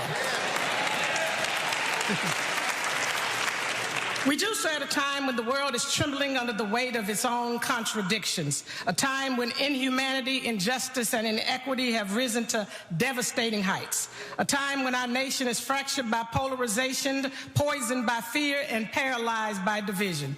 We gather in a moment charged with both peril and promise, a moment when the soul of our nation is crying out, not with a whisper, but with a groan of urgency for healing, for direction, for a way forward that binds our wounds rather than deepens them.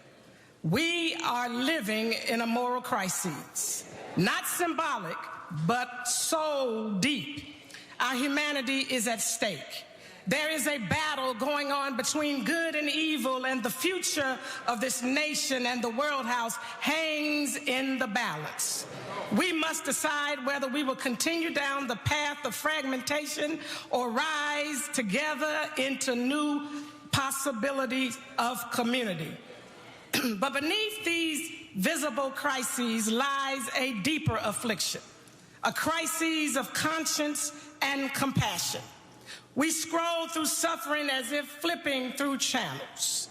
We debate the humanity of our neighbors as if dignity were a commodity. Fear has become the currency of power. Anger is spoken more fluently than love. Hope is fading into a faint echo. And people are losing faith, yes, in institutions, in one another, in themselves, and even in God. We're divided not only by ideology, but by imagination, unable to imagine a future together. This moment demands more than memory. It demands movement. More than admiration, it demands action. More than commemoration, it demands commitment. Because the forces tearing at our shared humanity are not waiting. Nationalism, extremism, and imperialism are not waiting. The erosion of democracy is not waiting.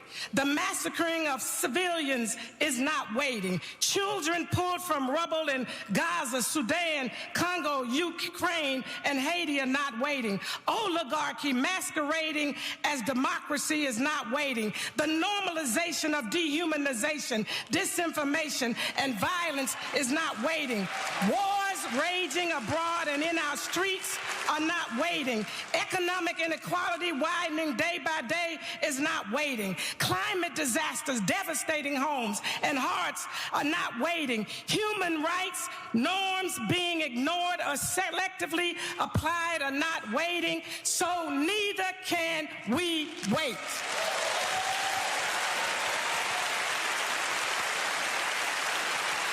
This is the hour when truth must be louder than fear.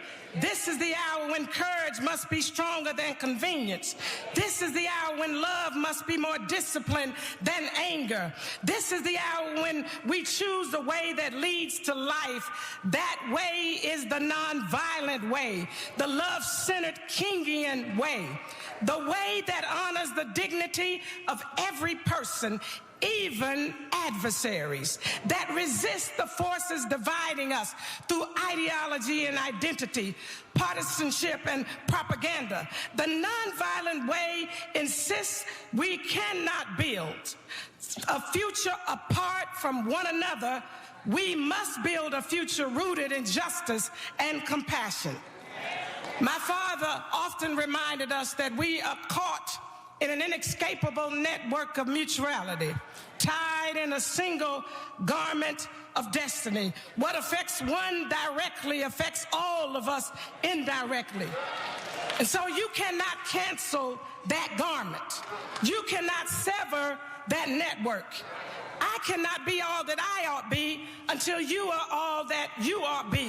Because I am because you are, and you are because I am. Folks, if you want to understand the Trump administration's attack on black people, all you have to do is look at the decision they made today. Now, this is also what happens when MAGA uses a Negro to attack black people. That Negro they use, and I'm saying that purposely, is HUD Secretary Scott Turner. Scott Turner is a former state legislator in Texas, former football player. And so today, on this day, now let me set this thing up for y'all. Now remember, Dr. King was killed April 4th, 1968. The next day, President Lyndon Baines Johnson sends a letter to the House saying, I think it would behoove us to pass this fair housing bill, which Dr. King gave his life for, because it had been filibustered for 2 years. The filibuster had been broken in the United States Senate, led by black Republican out of Massachusetts, Ed Brooke. But see, what you have to understand is you got black Republicans today who are MAGA kiss-ups, who ain't even close to an Ed Brooke. You should never, ever use Burgess Owens, Wesley Hunt, Byron Donalds, Tim Scott, Scott Turner in the same breath as an Ed Brooke. So here it is on this day. Again, remember, King gets killed April 4th, LBJ sends a letter April 5th, and a week later, that bill is finally passed by Congress. So don't think it wasn't by design that the Trump folk would announce today the scrapping of a Biden-era rule. This is the New York Post in exclusive. HUD terminates Biden-era DEI deal that forced racial preferencing in home appraisal industry, which also is a lie. This is what they said under former President Joe Biden. HUD used disparate impact theory, the idea that a neutral policy has a disproportionately negative effect on underrepresented families, minorities, to impose race-based policies on the Appraisal Foundation, a nonprofit entity authorized by Congress to set qualifications for property appraisers. And now, listen to this. Here is again, because that's him right there. That's right there, the Negro who they are using to screw over black people. Property appraisals are an integral component of helping Americans realize the dream of home ownership, HUD Secretary Scott Turner said in the statement. But the Biden administration weaponized the Fair Housing Act to inject DEI into the appraisal industry, focusing on illegal race preferences rather than ensuring every American has equal access to quality, affordable housing. Today, HUD is ending the politicization of property appraisals to restore fairness and equality to civil rights enforcement and housing. Y'all, let me explain something to y'all why that's just bullshit. Now, you got to remember, Biden-Harris really was focused on the issue of ending racism in home appraisals. And so what they did was they looked at the actual data that showed how black people were being absolutely screwed when it came to home appraisals. This right here is a New York Times article from November 2nd, 2022. Widespread racial bias found in home appraisals. Then you go to the story. It says right here that the Biden administration and the Federal Housing Agency released 47 million appraisal reports to the public for the first time. The appraisals, which were compiled between 2013 and 2021, present evidence of a persistent, widespread practice in the home appraisal industry to give higher values to homes when the occupants are white and devalue them if the owners are people of color. Analyzing the millions of appraisals by using census tracts as a proxy for neighborhoods and comparing communities with nearly identical housing stock, two researchers found that the results showed a clear correlation. The higher the proportion of white residents in each community, the higher the appraised value of individual homes. Now, see, for all you Negroes who said you couldn't support Vice President Kamala Harris because she was too black, she wasn't black enough, or you didn't like her for other reasons, you know she was advocating for this, advocating the ending of the racism, requiring these appraisals to have training. Okay, and then you might say, well, you know, okay, I feel you, I feel you. But you do have to understand, in fact, I pulled it up. This is another New York Times article. Kamala Harris says inequality persists in home appraisals. The vice president announced new plans to prevent racial bias in home appraisals following the evidence of widespread discrimination against black homeowners. See, that Negro Scott Turner and Donald Trump, they don't give a damn about black folks being screwed through home appraisals. They don't care about the billions of dollars that black people lose due to racist home appraisals. No, they want to slap DEI on everything. What did I tell y'all when we said voting has consequences? Cameron, I'm going to start with you. Again, this is a perfect example. No surprise they would announce this today. They don't care about black people. They don't care about black wealth. They don't care about ending discrimination. What they want to do is they want to cut off access to equality. They want to cut off access to forcing folk to do what's right. And if it has a positive impact on black folks, the Negroes like Scott Turner and Donald Trump don't give a damn, and they say end it. So much of black wealth, the number one thing that we own is a home. And this, I remember when this was being enacted and talked about. This was one of the last things I worked on, just in terms of trying to get out the message of when that initial focus around this executive order.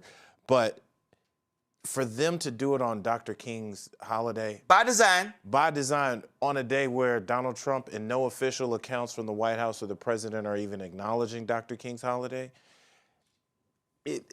it just is a stab in the back. And I think for the people who know there's racism and the racist nature of both the president, his administration, and things they're doing, I think this doesn't come as a surprise. I think for the people who turn their nose or turn a blind eye to it and continue to support the administration, I think this is just another thing they want to sweep under the rug and just not pay attention to. But it does cut at a core issue, because so much of our wealth, like the number one thing any family owns where their wealth is generated, is in their property, is in their homes, and being able to pass that on to the next generation. And so when you're cutting off a few $100,000 homes and you're cutting off tens of thousands of dollars on that appraisal, that significantly not only impacts that family, but it impacts the wealth they're able to pass on to their kids. And it's just another dismantling of the entire ecosystem that supports black folks in America. This, Avis, is a story here, and it shows the reality. Due to racist home appraisals, it has cost black America $150 billion in equity. This is what this piece right here says. To Cameron's point, home equity represents 65% of all black wealth, according to the nation's oldest minority professional trade association, the National Association of Real Estate Brokers. And their report shows that as a result of the racism, analyzing housing data from 2021 and 2023, its two authors, James H. Carr and his colleague, Michaela Zonta, both housing, finance, and urban policy experts, reached a startling finding. Blacks have lost $150 billion in home equity due to biased home appraisals. Donald Trump and Scott Turner don't give a damn about black folks losing $150 billion. No, they don't. And I know James Carr very well. Let me just say he's an excellent researcher. And so whatever the numbers that he's coming up with there, I'm telling you, they're 1,000% correct. Okay. He is not flubbing those numbers. Now, listen, here's what I need to tell you about this. This administration, from day one, they have an agenda. We already know about what Project 2025 is in specifics, but let me just say the broader ideology, in my mind, the only logical conclusion is this. They are looking to maximize white political and economic power here, and specifically right wing, because it's not even all white folks, like right wing white political and economic power. They're looking to do everything that they can to disrupt the Latino community and deport as many people as they can. But specifically as it relates to Black people, the main target is our economic power today, our economic power tomorrow. And so this is why they are going after things like this, the equity in our homes. They're going after our jobs. They're going after the ability of our children to get quality education and college education to be able to maximize their future. They're going after all of those things to economically disrupt us.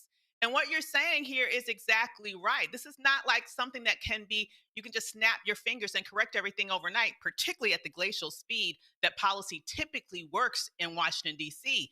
And this is why when we come out and vote and the realms of power are turned over to the Democratic Party, they need to act with urgency and they need to prioritize things like this.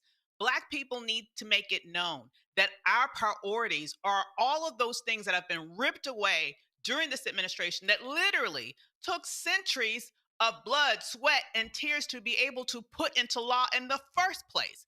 And so I refuse to be one of those who are just satisfied for us being at the bottom of the list of priorities.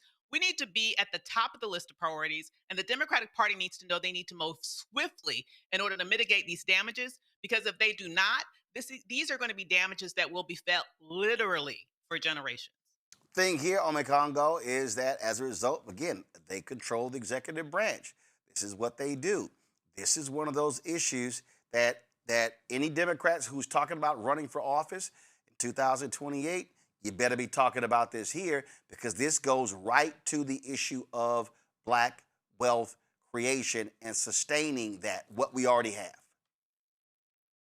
Well, that goes right back to your question to Representative Jeffries, because if we had the opportunity to ask questions, I was going to ask exactly what you said. You talked about this whole idea about people talk about affordability, but there are so many things that are Black issues relating to affordability. And you mentioned issues relating to home ownership. And many of us, when people talk about, affordability, and they're like, we never feel like they're talking to us. And if Democrats don't want to take a powerful study like this, and not listen to Black economists and Black people in political spaces and policy people who do the polls and the like, to actually hear our pain. And this kind of goes to Avis's point earlier, that people are going to stay home if they feel like people are not going to represent them and fight for them with information and data like this. My philosophy is, even the weaker candidates, we can vote them into office and push them. But a lot of us don't even feel like we should have to do that. And so where's anyone else talking about this, Roland? Where else are people going to be talking about $150 million being lost from our communities while Trump is out there saying that any Black progress was bad for America? They're getting out there every single day trying to take away the little gains we've been able to get. And so with this information, I'm going to be spreading this as well. If these guys don't get on this and have this message attached to their affordability message, which they say is so key and crucial, I think more of us are going to stay home in the fall. I hope that's not the case, but these guys have a lot of time to get on the good foot and realize what people are talking about. And they have to start. We talk about kids diversifying their network. These politicians, in addition to diversifying their consultants, got to diversify their networks and have the Black Star Network on full rotation regularly. Folks, we talk about again on this day, and Dr. King, you hear lots of people really focusing on how nice and wonderful he is. So we come back from the break. I'm going to tell you what my man Bawani Jones had to say. So we're going to talk about that. Going to go to a break. We come back. Black Star Network headlines with Brittany Noble. I'll be back on the show in a moment.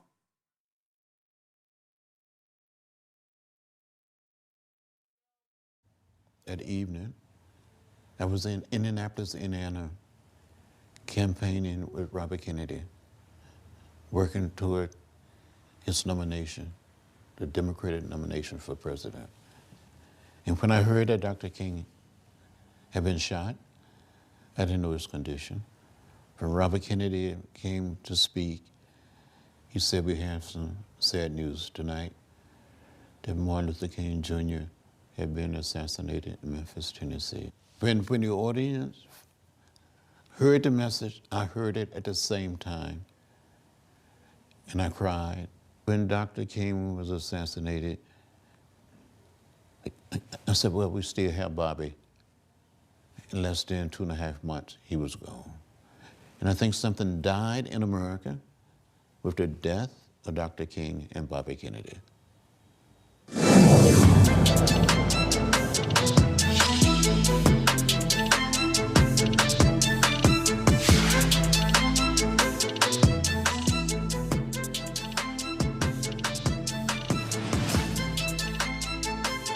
If in this country right now, you have people get up in the morning and the only thing they can think about is how many people they can hurt, and they got the power, that's a time for mourning.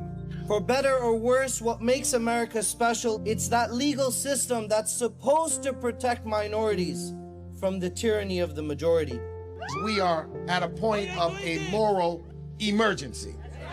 We must raise a voice of outrage. We must raise a voice of compassion. And we must raise a voice of unity. We are not in a crisis of party versus party. We are in a crisis of civilization, a human rights crisis, and a crisis of democracy itself. And guess what? You've been chosen to make sure that those that would destroy, those that would hate, don't have the final say, and they don't ultimately win.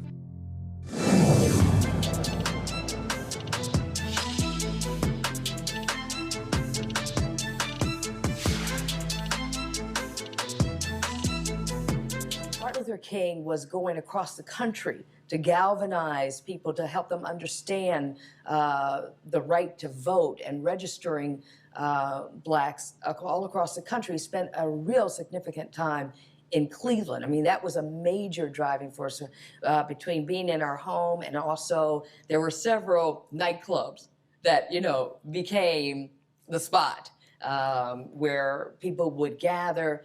The movers and shakers, the politicians, clergy was so important as well. My father talks about the night that my Uncle Carl was elected to be Cleveland's mayor. And, you know, the streets were going crazy, waiting for the numbers to come in. And there was this excitement in the air.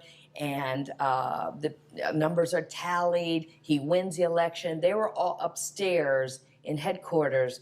Martin Luther King, my dad, my uncle, Otis Moss, so many other notables. And when my Uncle Carl said, well, I need to go down, I need to talk to the people and thank them for what they've done, Martin Luther King told my uncle and my dad, Carl, you going downstairs. I'm gonna stay up here and stay with Lou.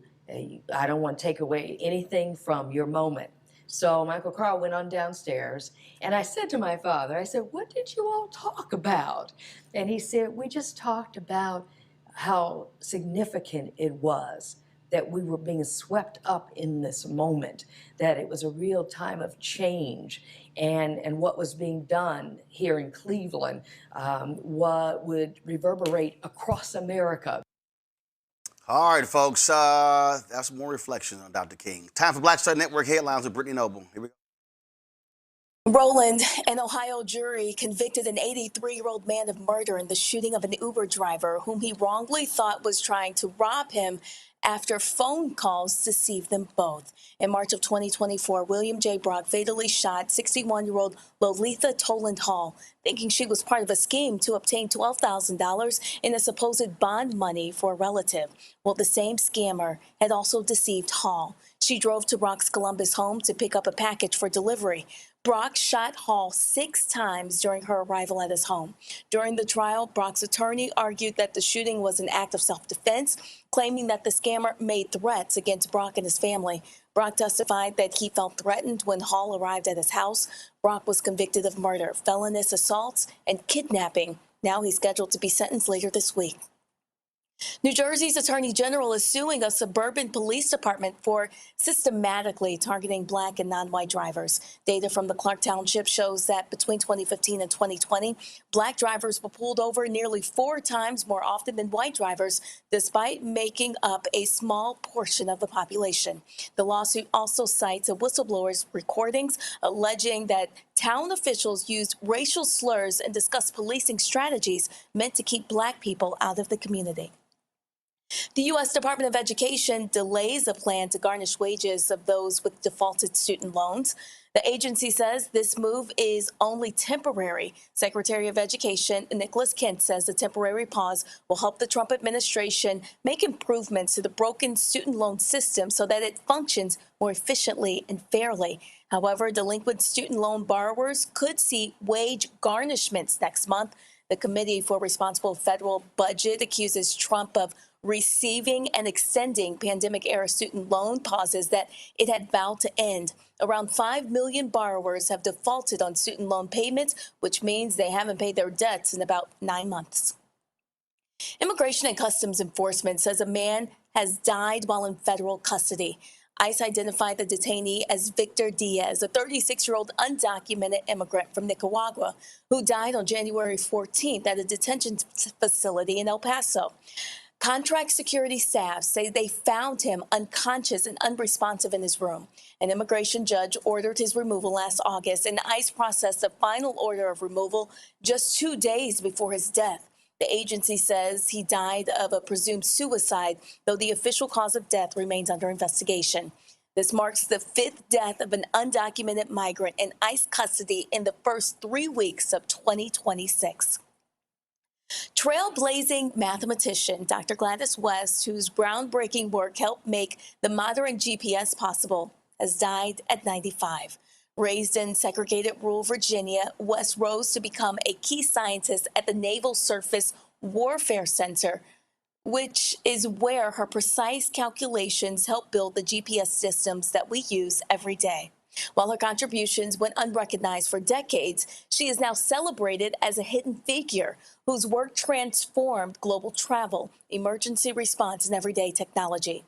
Dr. Gladys West leaves behind a legacy of brilliance, perseverance, and world-changing impact. Roland? Hey, thanks a bunch. Folks, I saw a lot of different commentary today around Dr. King, and I really love what Bomani Jones had to say on his digital show. Check this out. I believe that Martin Luther King is the finest man that this country has produced, a man good in such a way that I don't think that this country deserved him in a number of ways. And the biggest thing that I say about King that I think is very important and speaks to, what he is or was, is that no one has ever spoken with greater moral clarity. And my greatest frustration with people who misappropriate his words, or, as this day goes on and people go and find the most benign quotes of his that they possibly can to put them out there, don't worry, be happy, Martin Luther King, right? That kind of stuff. You have to do it on purpose. It's the only way. You can't accidentally get it wrong. It's not possible. What was right and what was not, it wasn't just like expressed in slogan. It was always broken down. Because the thing about King that we also don't talk nearly enough about is he's really, really, really smart, right? Like the logic on his stuff. Like if you were doing it with arrows, like A implies B, B implies C, all that stuff. The lines are always so clear. There's so little noise that surrounds it at every turn, right? Like it's so clear. It's always there. It's so resonant. And it makes you stop and realize, and this is part of why King was so effective. Like, do you realize how bad of a person you had to be to disagree with the things that he was talking about? like how fundamentally rotten that you had to be. That's the only reason that like this holiday ever got passed or anything else, is that it's like ain't no leak in that ship, man. It's not there. It's not. And so, with that in mind, I encourage you to go find anything the king has written. Chaos Our Community is the one that I typically recommend that people go to, and understand, man, he at every turn was confronting the problem of race and how we got there squarely, right? There were no punches pulled. There were no dirty punches either, but there were no punches pulled. He was always so straight ahead at this. And the greatness of King, to me, was another thing that was a settled matter. But we know that it is not. And we're going to have Howard Bryan on tomorrow to talk about his book that he wrote about Jackie Robinson and Paul Robeson. And they made Paul Robeson disappear. Like full on disappear. Like he never happened. Like it didn't, like perhaps the most famous black man in the world in the 1940s. By the time he was dead in the 1970s, it's like he was never there. Like the memories of these people can be made to evaporate very quickly without a conscientious effort to keep them alive. Now, something that I think is important when I make that point is this. And this is for everybody, though it has a particular, I think it has a special, somewhat special, particular meaning for black people. They can change what they teach in schools. They can change the points that they use to decide is like some larger form of education. They cannot change what we teach each other. They cannot change what we preach on our own time. They can't do it. Everything I ever learned about black people, I learned for black people. It was never with any sort of expectation that I was going to learn this in school. It just wasn't it, right? And we have to keep that in mind more and more. And remember that at some point, it looks as though it is possible that we are going to have to teach each other again about Martin Luther King. And if we have to teach each other about Martin Luther King, I think it becomes imperative for a lot of us that we actually learn about Martin Luther King, because a lot of us depended on other people to give us that information. Nah, man, information's out there. Go out there, get it, be inspired, be blown away by what you read. But don't be sitting around waiting. We got to do what we got to do is what I'm saying. Let's make sure we do it. The reason I wanted to play that is because Bomani is absolutely right. What I have consistently said, I said it in my speech to Columbus, Ohio, at the Columbus Education Association on Thursday. I said it at the City of Dallas's MLK program on Saturday, is that my big problem that I have is that consistently, when we have MLK events around his birthday, events during Black History Month, events centered around the commemoration when he was assassinated, that what we have done, white America, but even Black America, what we have done, we have allowed the gentrification of Dr. King. We have allowed the sanitized version of King to become dominant. We have stripped Dr. King of his radicalness. We've stripped him as a revolutionary. We've stripped him down to just being, this nice, wonderful, cuddly teddy bear who just wanted all of us to just get along.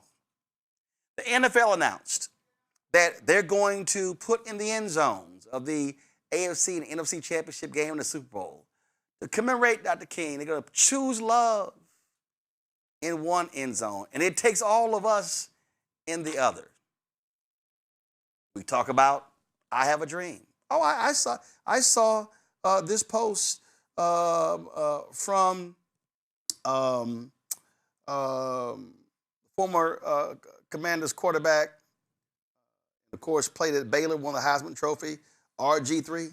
Oh, yeah, I saw his post, and and he posted a photo of him and his mixed race family. And this is what he posted. Give me 1 second. I want y'all to see this here. So he posted this tweet. I have a dream that my 4 little children will one day live in a nation where they will be not judged by the color of their skin, but by the content of their character. Happy MLK Day. And so he has this photo here of him, his daughters, and his white wife. That's fine. But RG3, you do know that it was a whole lot more said earlier in that speech. You do know in that same speech that was a radical economic speech. You do know in that same speech he called out police brutality. In that same speech, he said America gave black folks a check stamped insufficient funds. King had a whole lot to say. But see, when you only reduce King to the content of character and ignore the rest, then you are ignoring radical King. Nicole Hannah-Jones posted on her social media there was a group in Chicago that wanted to cancel her speech. So she completely redid her speech, and she made her entire speech quotes from King. Y'all, if we actually played on this show some stuff that Dr. King said and wrote, man, it would make a whole lot of white folk, but also black folk, real uncomfortable. Because as Bonnie said, King cut to the chase on a whole lot of stuff. And he made a whole lot of black folk uncomfortable, such as this. I'm tired of marching. Tired of marching for something that should have been mine at birth. I don't mind saying to you tonight. I don't mind saying to you tonight that I'm tired of the tension surrounding our day. I don't mind saying to you tonight that I'm tired of living every day under the threat of death. I have no martyr complex. I want to live as long as anybody in this building tonight, and sometimes I begin to doubt whether I'm going to make it through. I must confess I'm tired. Well, I don't know what will happen now. Now, see, they don't play that, but let me do this here. I'm going to keep playing this mountaintop part because I need y'all to understand what we do even with this here. Listen. But it really doesn't matter with me now because I've been to the mountaintop. I don't mind. Like anybody, I would like to live a long life. Longevity has its place. But I'm not concerned about that now. I just want to do God's will. And he's allowed me to go up to the mountain. And I've looked over and I've seen the promised land. I may not get there with you, but I want you to know tonight that we as a people will get to the promised land.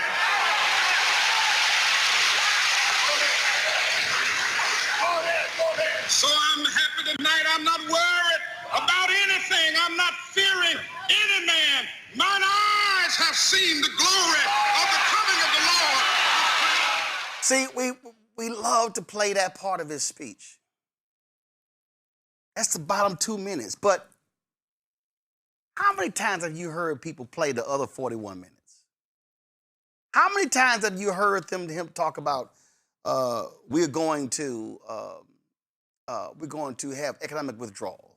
How many times have you heard folk play that part of King? That the King was a radical.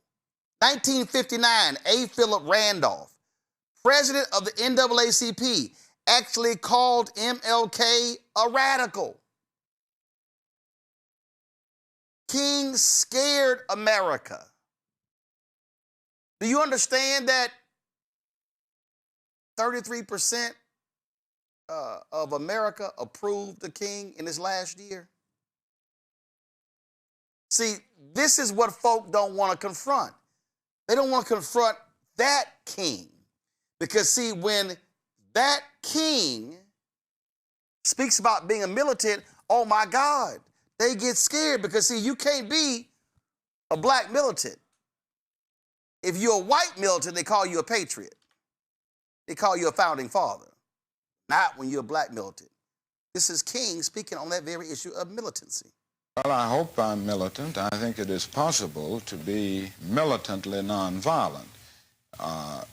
Nonviolence can often be misunderstood, and I think this is what happens when one uses the phrase passive resistance, which is a good one, but it can be a misnomer at some points because it gives the impression that one is passive and doing nothing, wherein this is a very active method, a very powerful one, and it does resist. What we insist in the nonviolent movement is that in resisting the unjust system, and this should be done with all of one's might, but not with violence, and it should not be done with hatred. He's talking about militant, but that is not the king they want us to know. Because, again, the further you get away from King, then what you do is you get away from his death. That means that you are stripping him of what made him him, stripping him of him calling out America, challenging America in every facet. I'm going to play one more before I go to my panel. Listen. I'm honest enough to tell you that I'm worried about America. Yeah.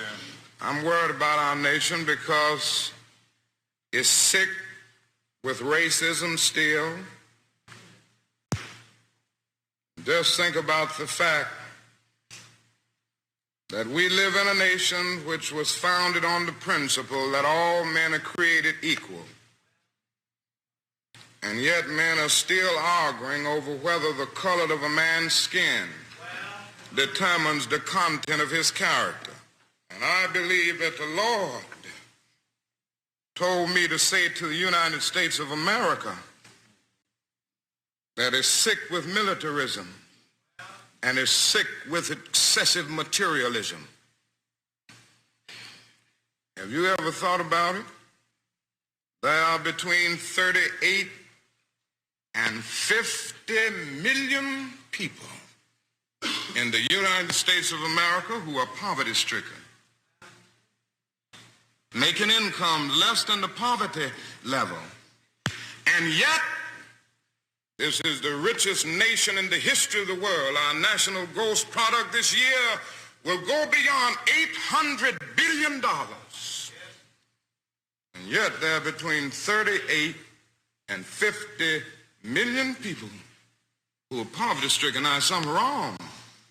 A lot of people are afraid to say it. But I don't mind saying it. You see, somebody said to me the other night, don't you think, Dr. King, you are going to have to start speaking more in terms of the administration's policy? Because since you started talking against the war in Vietnam, it's hurt the budget of your organization, and people who once respected you don't respect you anymore. And I had to look over and say, sir, I'm sorry, but you don't know me. I'm not a consensus leader. I don't determine what is right and wrong by looking at the budget of my organization, and I don't determine what is right and wrong by taking a Gallup poll of the majority opinion. And so because there's something wrong, our struggle must continue. And what we must see is that our nation's summers of riots are caused by our nation's winters of delay. I'm going to start with you, M.A. Congo. That's the king that Bermani is talking about. That we have to be teaching our children, our nieces, our nephews, our fellow brothers and sisters, and we've got to stop asking them to do it because they are never going to teach that king. That's right. That's right. I mean, and for me, going like what Bomani said, I had to learn from my own community because even growing up, they not only taught us the pacifist side of Dr. King, that was all he was, but then they said, and then there was this other guy, this violent guy, Malcolm X, and don't be like that. And so when we take the real Dr. King and you realize that their messages were the same, Andy Young talks about, they were friends, and all of those stories we don't know. That energy that I just got, if more people saw that image of Dr. King, those videos, and the fact that, in color to connect it more, with society today, because we think it's ancient and black and white times and all of that, that is what's so important. And lastly, I will say, when he said that point about y'all must not know me, I don't go to polls or whatever to get my opinion, Democrats need to also see that story as well, because like Jennifer Welch said, they crowdsource their morality. They take polls and talk to these consultants before talking about what's right. Dr. King said the time is always right to do right. I love talking to my kids about Dr. King and what he represented and what Coretta Scott King represented. And when we teach them, they easily turn on the TV and see that they're being lied to about this man. And it leads them to question, what else have they been lied to about as it relates to our history? That's why we got to go with what Bomani said and take the weight and teach it the right way ourselves and teach about him ourselves the right way. Avis, his book, Why We Can't Wait. I have it right here. Also, first of all, King only wrote 3 books. People don't understand it. He only wrote 3 books. This is one of those 3, Chaos or Community, which Bomani talked about. I've talked about that book for years, and I guarantee you I sold more copies of that book than the King kids. I have mentioned that book in I have mentioned that book in speeches for 20 plus years. And the thing is, in here, MLK is challenging at their core white preachers for their silence. He's challenging the folks, saying, how can you be about Jesus, but then you are silent on the treatment of black people? Again, this is radical King. Now, the words may be, again, somebody might sit here and say, well, the words are flowery, and they're poetic. But no, he was calling white folks out at their core in this book.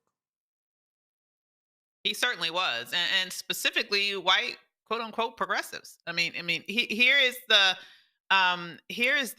thing that we have to realize, that this is someone who was a radical truth teller.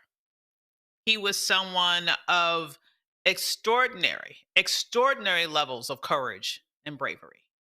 He is someone who could not be bought.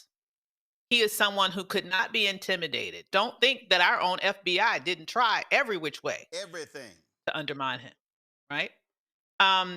However, he had a strong sense of justice, righteousness, and an understanding that he was meant. I just have to believe he knew in his heart he was meant to be the leader of that time.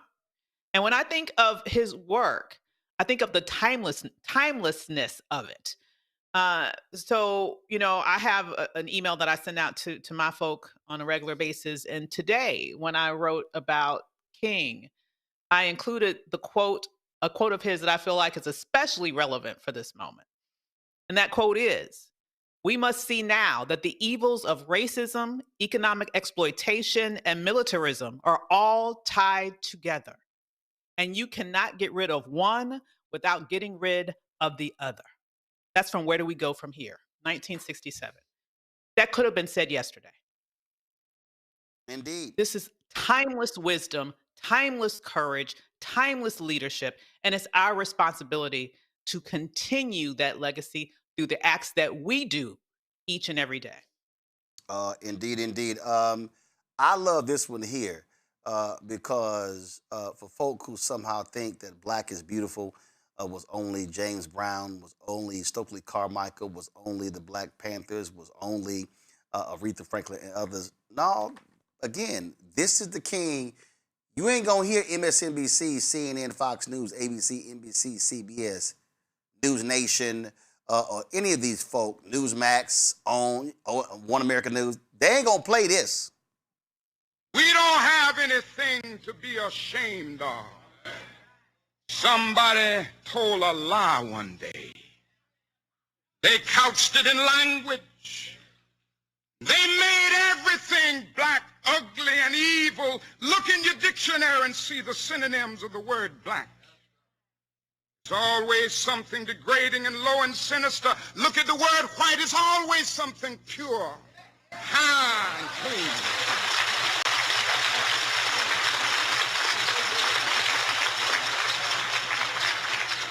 But I want to get the language right tonight.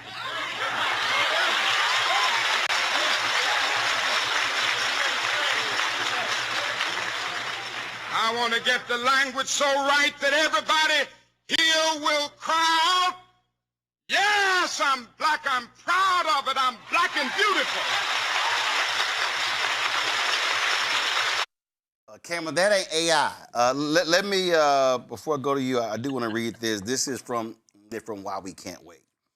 King writes, but though I was initially disappointed at being categorized as an extremist, as I continued to think about the matter, I gradually gained a measure of satisfaction from the label.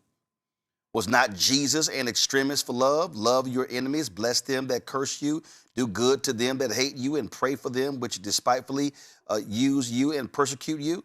Was not Amos an extremist for justice? Let justice roll down like waters and righteousness like an ever-flowing stream. Was not Paul an extremist for the Christian gospel? I bear in my body the marks of the Lord Jesus. Was not Martin Luther an extremist? Here I stand, I cannot do otherwise, so help me God. And John Bunyan, I will stay in jail to the end of my days before I make a butchery of my conscience.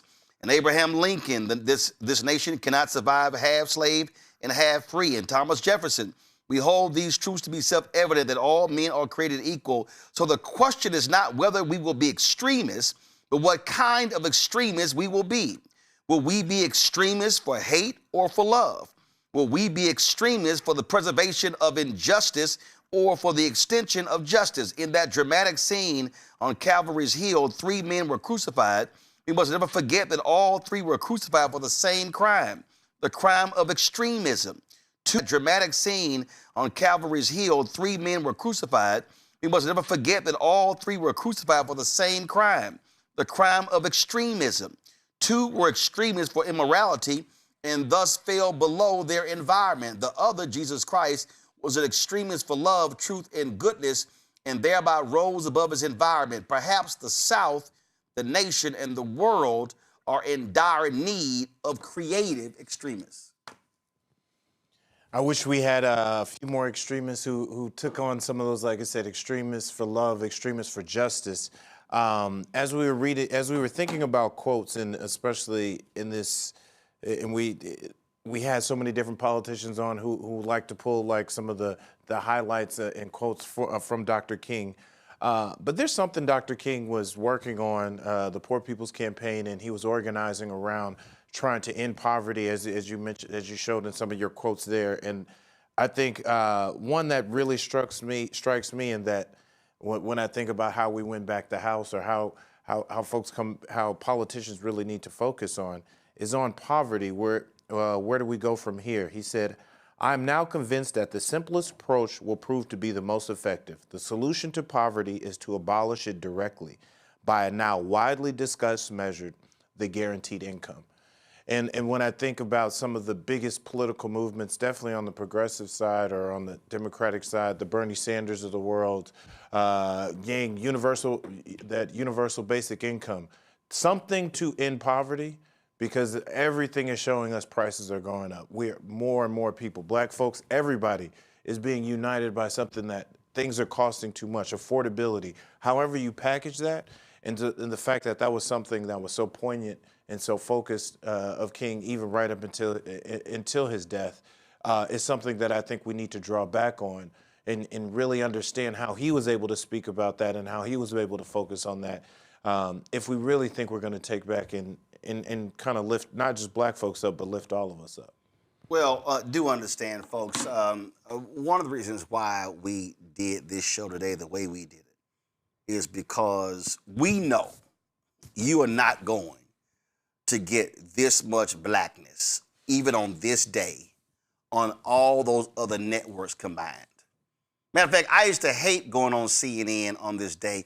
Roland, do you believe that if Dr. King was here, that he would not be happy that his dream is not being fulfilled? They were all fixated on that question. I couldn't stand that. It was just dumb to me. In fact, there was one network that reached out to me that wanted me to come on to talk about the story that Cameron mentioned, young folks as they get further away from the civil rights movement. I was like, really? Out of all the black stuff that's happening today, y'all want to talk about that? But they canceled me because they got an interview with the coach of the Indiana football team because the national championship is being played tonight. So that tells you right there what priorities are. But this 2-hour show here is a perfect example of why black-owned media matters. We don't take King Day off for this very reason. Because we know these other networks, they're not going to play, they were not going to stream the MLK Memorial Wreath-laying ceremony. We did.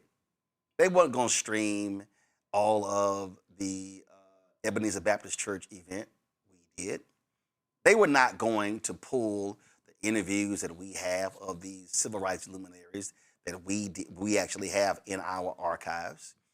In fact, right after this show, y'all got to stick around because we're going to be running a lot of these interviews. And after this show, the first one up is Zernona Clayton, secretary for the Southern Christian Leadership Conference. When she joined SCLC, she traveled the nation with Coretta Scott King as her aide. When Dr. King was assassinated, it was Zernona Clayton who was in the bedroom with her as she took calls and visits from world leaders. She talks about the last phone call, the last conversation with Dr. King driving him to the airport when he went to Memphis. She talks about the aftermath. Wait till you hear her talking about climbing into the casket to reapply his makeup because the funeral home did an awful job. But she talks about this important history. And see, this is why we did this. You gotta understand something. December 2017, TV One canceled News One Now. We had gone to Atlanta and we did interviews with C.T. Vivian. And then what we did was, the show got canceled and I was sending them emails saying, hey, King's commemoration of the assassination is coming up. This was April 4th, 2018. And I kept saying, what are we doing? What are we doing? I wasn't hearing back. I sent emails in February. What are we doing? So finally, I decided to take it upon myself and spend $30,000 of my own money. And we went to Atlanta and interviewed Juanita Abernathy. I gave a speech in Buffalo, New York, and we traveled to Ithaca, New York, where there was a nursing home for retired Cornell University staffers. And we interviewed Dorothy Cotton. We hopped on a plane and went to San Francisco and went to Stanford, interviewed Clarence Jones, Dr. King's attorney, who helped him write the March on Washington for Jobs and Freedom speech, the I Have a Dream speech. In fact, I talked to Clarence today. He turned 95 years old a week ago.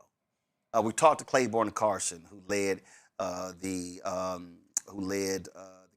Lisa King Center at Stanford University. We went to Memphis and talked to Bill Lucy. Lucy died last year. Labor leader. We went to Los Angeles and talked to Dr. Lawson, an amazing figure. We did that. We did it because the voices needed to be recorded. Talked to Lori Stokes when the book came out. Her father was Carl Stokes, Reverend Jackson, Andrew Young, John Lewis, Eleanor Holmes Norton. We did that because we needed their voices. To listen to Reverend Jackson talk, he doesn't sound that way today. Dorothy Cotton, we interviewed her in February. The last words I said to Dorothy, I'll see you in Memphis. She says, Roland, I'll see you in Memphis. She never made it to Memphis. She was too ill. She died in May. Y'all, this is why black-owned media matters. Our ability to record these stories and to share them and to have them and to be able to preserve them and then be able to replay them year after year and make them available, that's why it matters. I don't care. See, people have asked me, man, if MSNBC and CNN, one of these networks, and came and offered you a show, I'm like, no, because if I can't own it and control it, I don't want to do it. It doesn't matter if they want to pay me $2, $3, $4, $5 million. Because see, if you own and control the product, then you are able to share it with the public.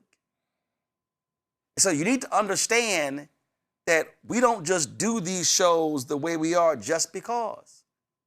So when I'm talking about why it's important to help us fund this, we don't have millionaires and billionaires. We don't have these ad agencies dropping millions of dollars on us to do what we do.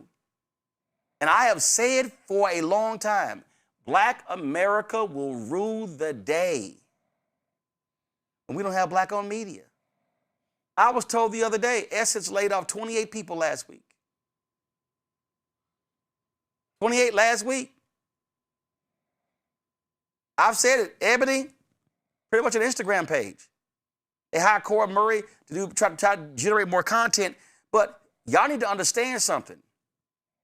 We are in trouble if we do not have Black-owned media that centers Black America. White mainstream media, they'll talk about Dr. King today only because it's the holiday. And they'll give it a little time. People are hitting me up, say, what are your Black History Month plans? I said, we have none. Because we do Black history every day. What are your plans for Black Music Month? None, because we do Black music every day. This is about centering us. More importantly, not asking for permission. Let me thank Ome Congo, Avis, Cameron for being on today's show. I appreciate it. Folks, be sure to share this show. Share what you heard from here. And when I ask you to join our Bring the Funk fan club, it's more than 2,000 or 3,000 of you watching right now on YouTube and the app. And if you have not contributed to our show, you should. Because I'm telling y'all right now, the stories don't get told. Those civil rights voices, they're passing away. I said that Clarence Jones is 95. Andrew Young is 94. Interviews that we have, Harry Belafonte, we interviewed him, ancestor. Juanita Abernathy, ancestor. John Lewis, ancestor. Dorothy Cotton, ancestor. And several others. Bill Lucy, ancestor. This is about preserving our history, next generation, be aware of that history. If you want to support us, please do so. There were some people who gave today, and I appreciate it. There were some folks, I saw the emails come across. There were some folks who gave us $1,000. There were people who gave us, give me 1 second, put it up, who gave us 50 and 20, and I was just appreciative of all of that. Folks who were supporting us. Lori Green, I appreciate your donation. Let's see here. Daniel Wright, I appreciate your donation. Let's see here. There was some, let's see here. Christian Pearson as well. So many different people were contributing today, renewing their invoices. We sent invoices, reminders out. And so, folks, I tell you, if 20,000 of our fans, viewers, whatever, contribute to our show, a minimum of $50 each a year, it raises $1 million. It offsets the $195,000 a month it costs for this show, this studio, this network. This Saturday, we're shooting 2 episodes of our upcoming health show, Second Opinion with Dr. Ebony Hilton. January 26th, y'all, next Monday, we debut our daily noon news show with Brittany Noble. These things don't happen without resources. Your contributions are critically important. So please, we want you to support us. If you want to give to us via Cash App, use the Stripe QR code. You see it right here on the screen. That's for also credit cards as well. Checks and money order. You can make it payable to, yeah, we take those. Hey, it's cumbersome to go through all of that, but guess what? The money still deposits. Checks and money order, make it payable to Roland Martin Unfiltered, P.O. Box 57196, Washington, D.C. 2003 7-0196. PayPal is R Martin Unfiltered, Venmo RM Unfiltered, Zelle Roland at RolandSMartin.com, Roland at RolandMartinUnfiltered.com. Download the Black Star Network app, Available on Apple phone, Android phone, Apple TV, Android TV, Roku, Amazon Fire TV, Samsung Smart TV. You can also, of course, if you want to get our Roland Martin Unfiltered Black Star Network swag, go to shopblackstarnetwork.com. Shopblackstarnetwork.com. And so you can get our t-shirts, our hoodies, and all that good stuff. And of course, we support black-owned companies. And as you see, all of these products that you see right here are available at shopblackstarnetwork.com. All of these products right here at shopblackstarnetwork.com. So you see these dolls, you see these STEM dolls, you see chips, we got salsas, we got all kind of different stuff, car wash stuff, we got candles, we've got black-owned toilet paper, we got HBCU shirts, we've got watches, we've got, of course, skincare stuff. All of that stuff is available at shopblackstarnetwork.com, shopblackstarnetwork.com. And don't forget, you also have download the app Fanbase. And guess what? We're almost there. Raised $17 million, less than $100,000 left. If you want to invest, go to startengine.com/fanbase.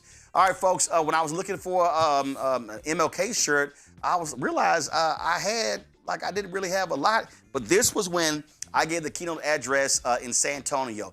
Y'all realize San Antonio has the largest annual MLK parade that takes place? That's right. So I spoke when they had their 50th anniversary, and so I just want to go ahead and rock this. And so the folks in San Antonio, keep up having your MLK Day Parade. Folks, that's it. Again, coming up, an amazing conversation with Zanona Clayton, who worked with Dr. King and Coretta Scott King, and then over the next several hours, many more of our civil rights luminaries who knew and worked with Dr. King. Be sure to check that out, people. Share it, pass it on, so folks can get educated. Trust me, you're not going to find this content on any other black-owned platform. You're not going to see it on any other mainstream white platform. You're not going to see it anywhere. This is why Black Star Network matters. I'll see y'all tomorrow. Holla!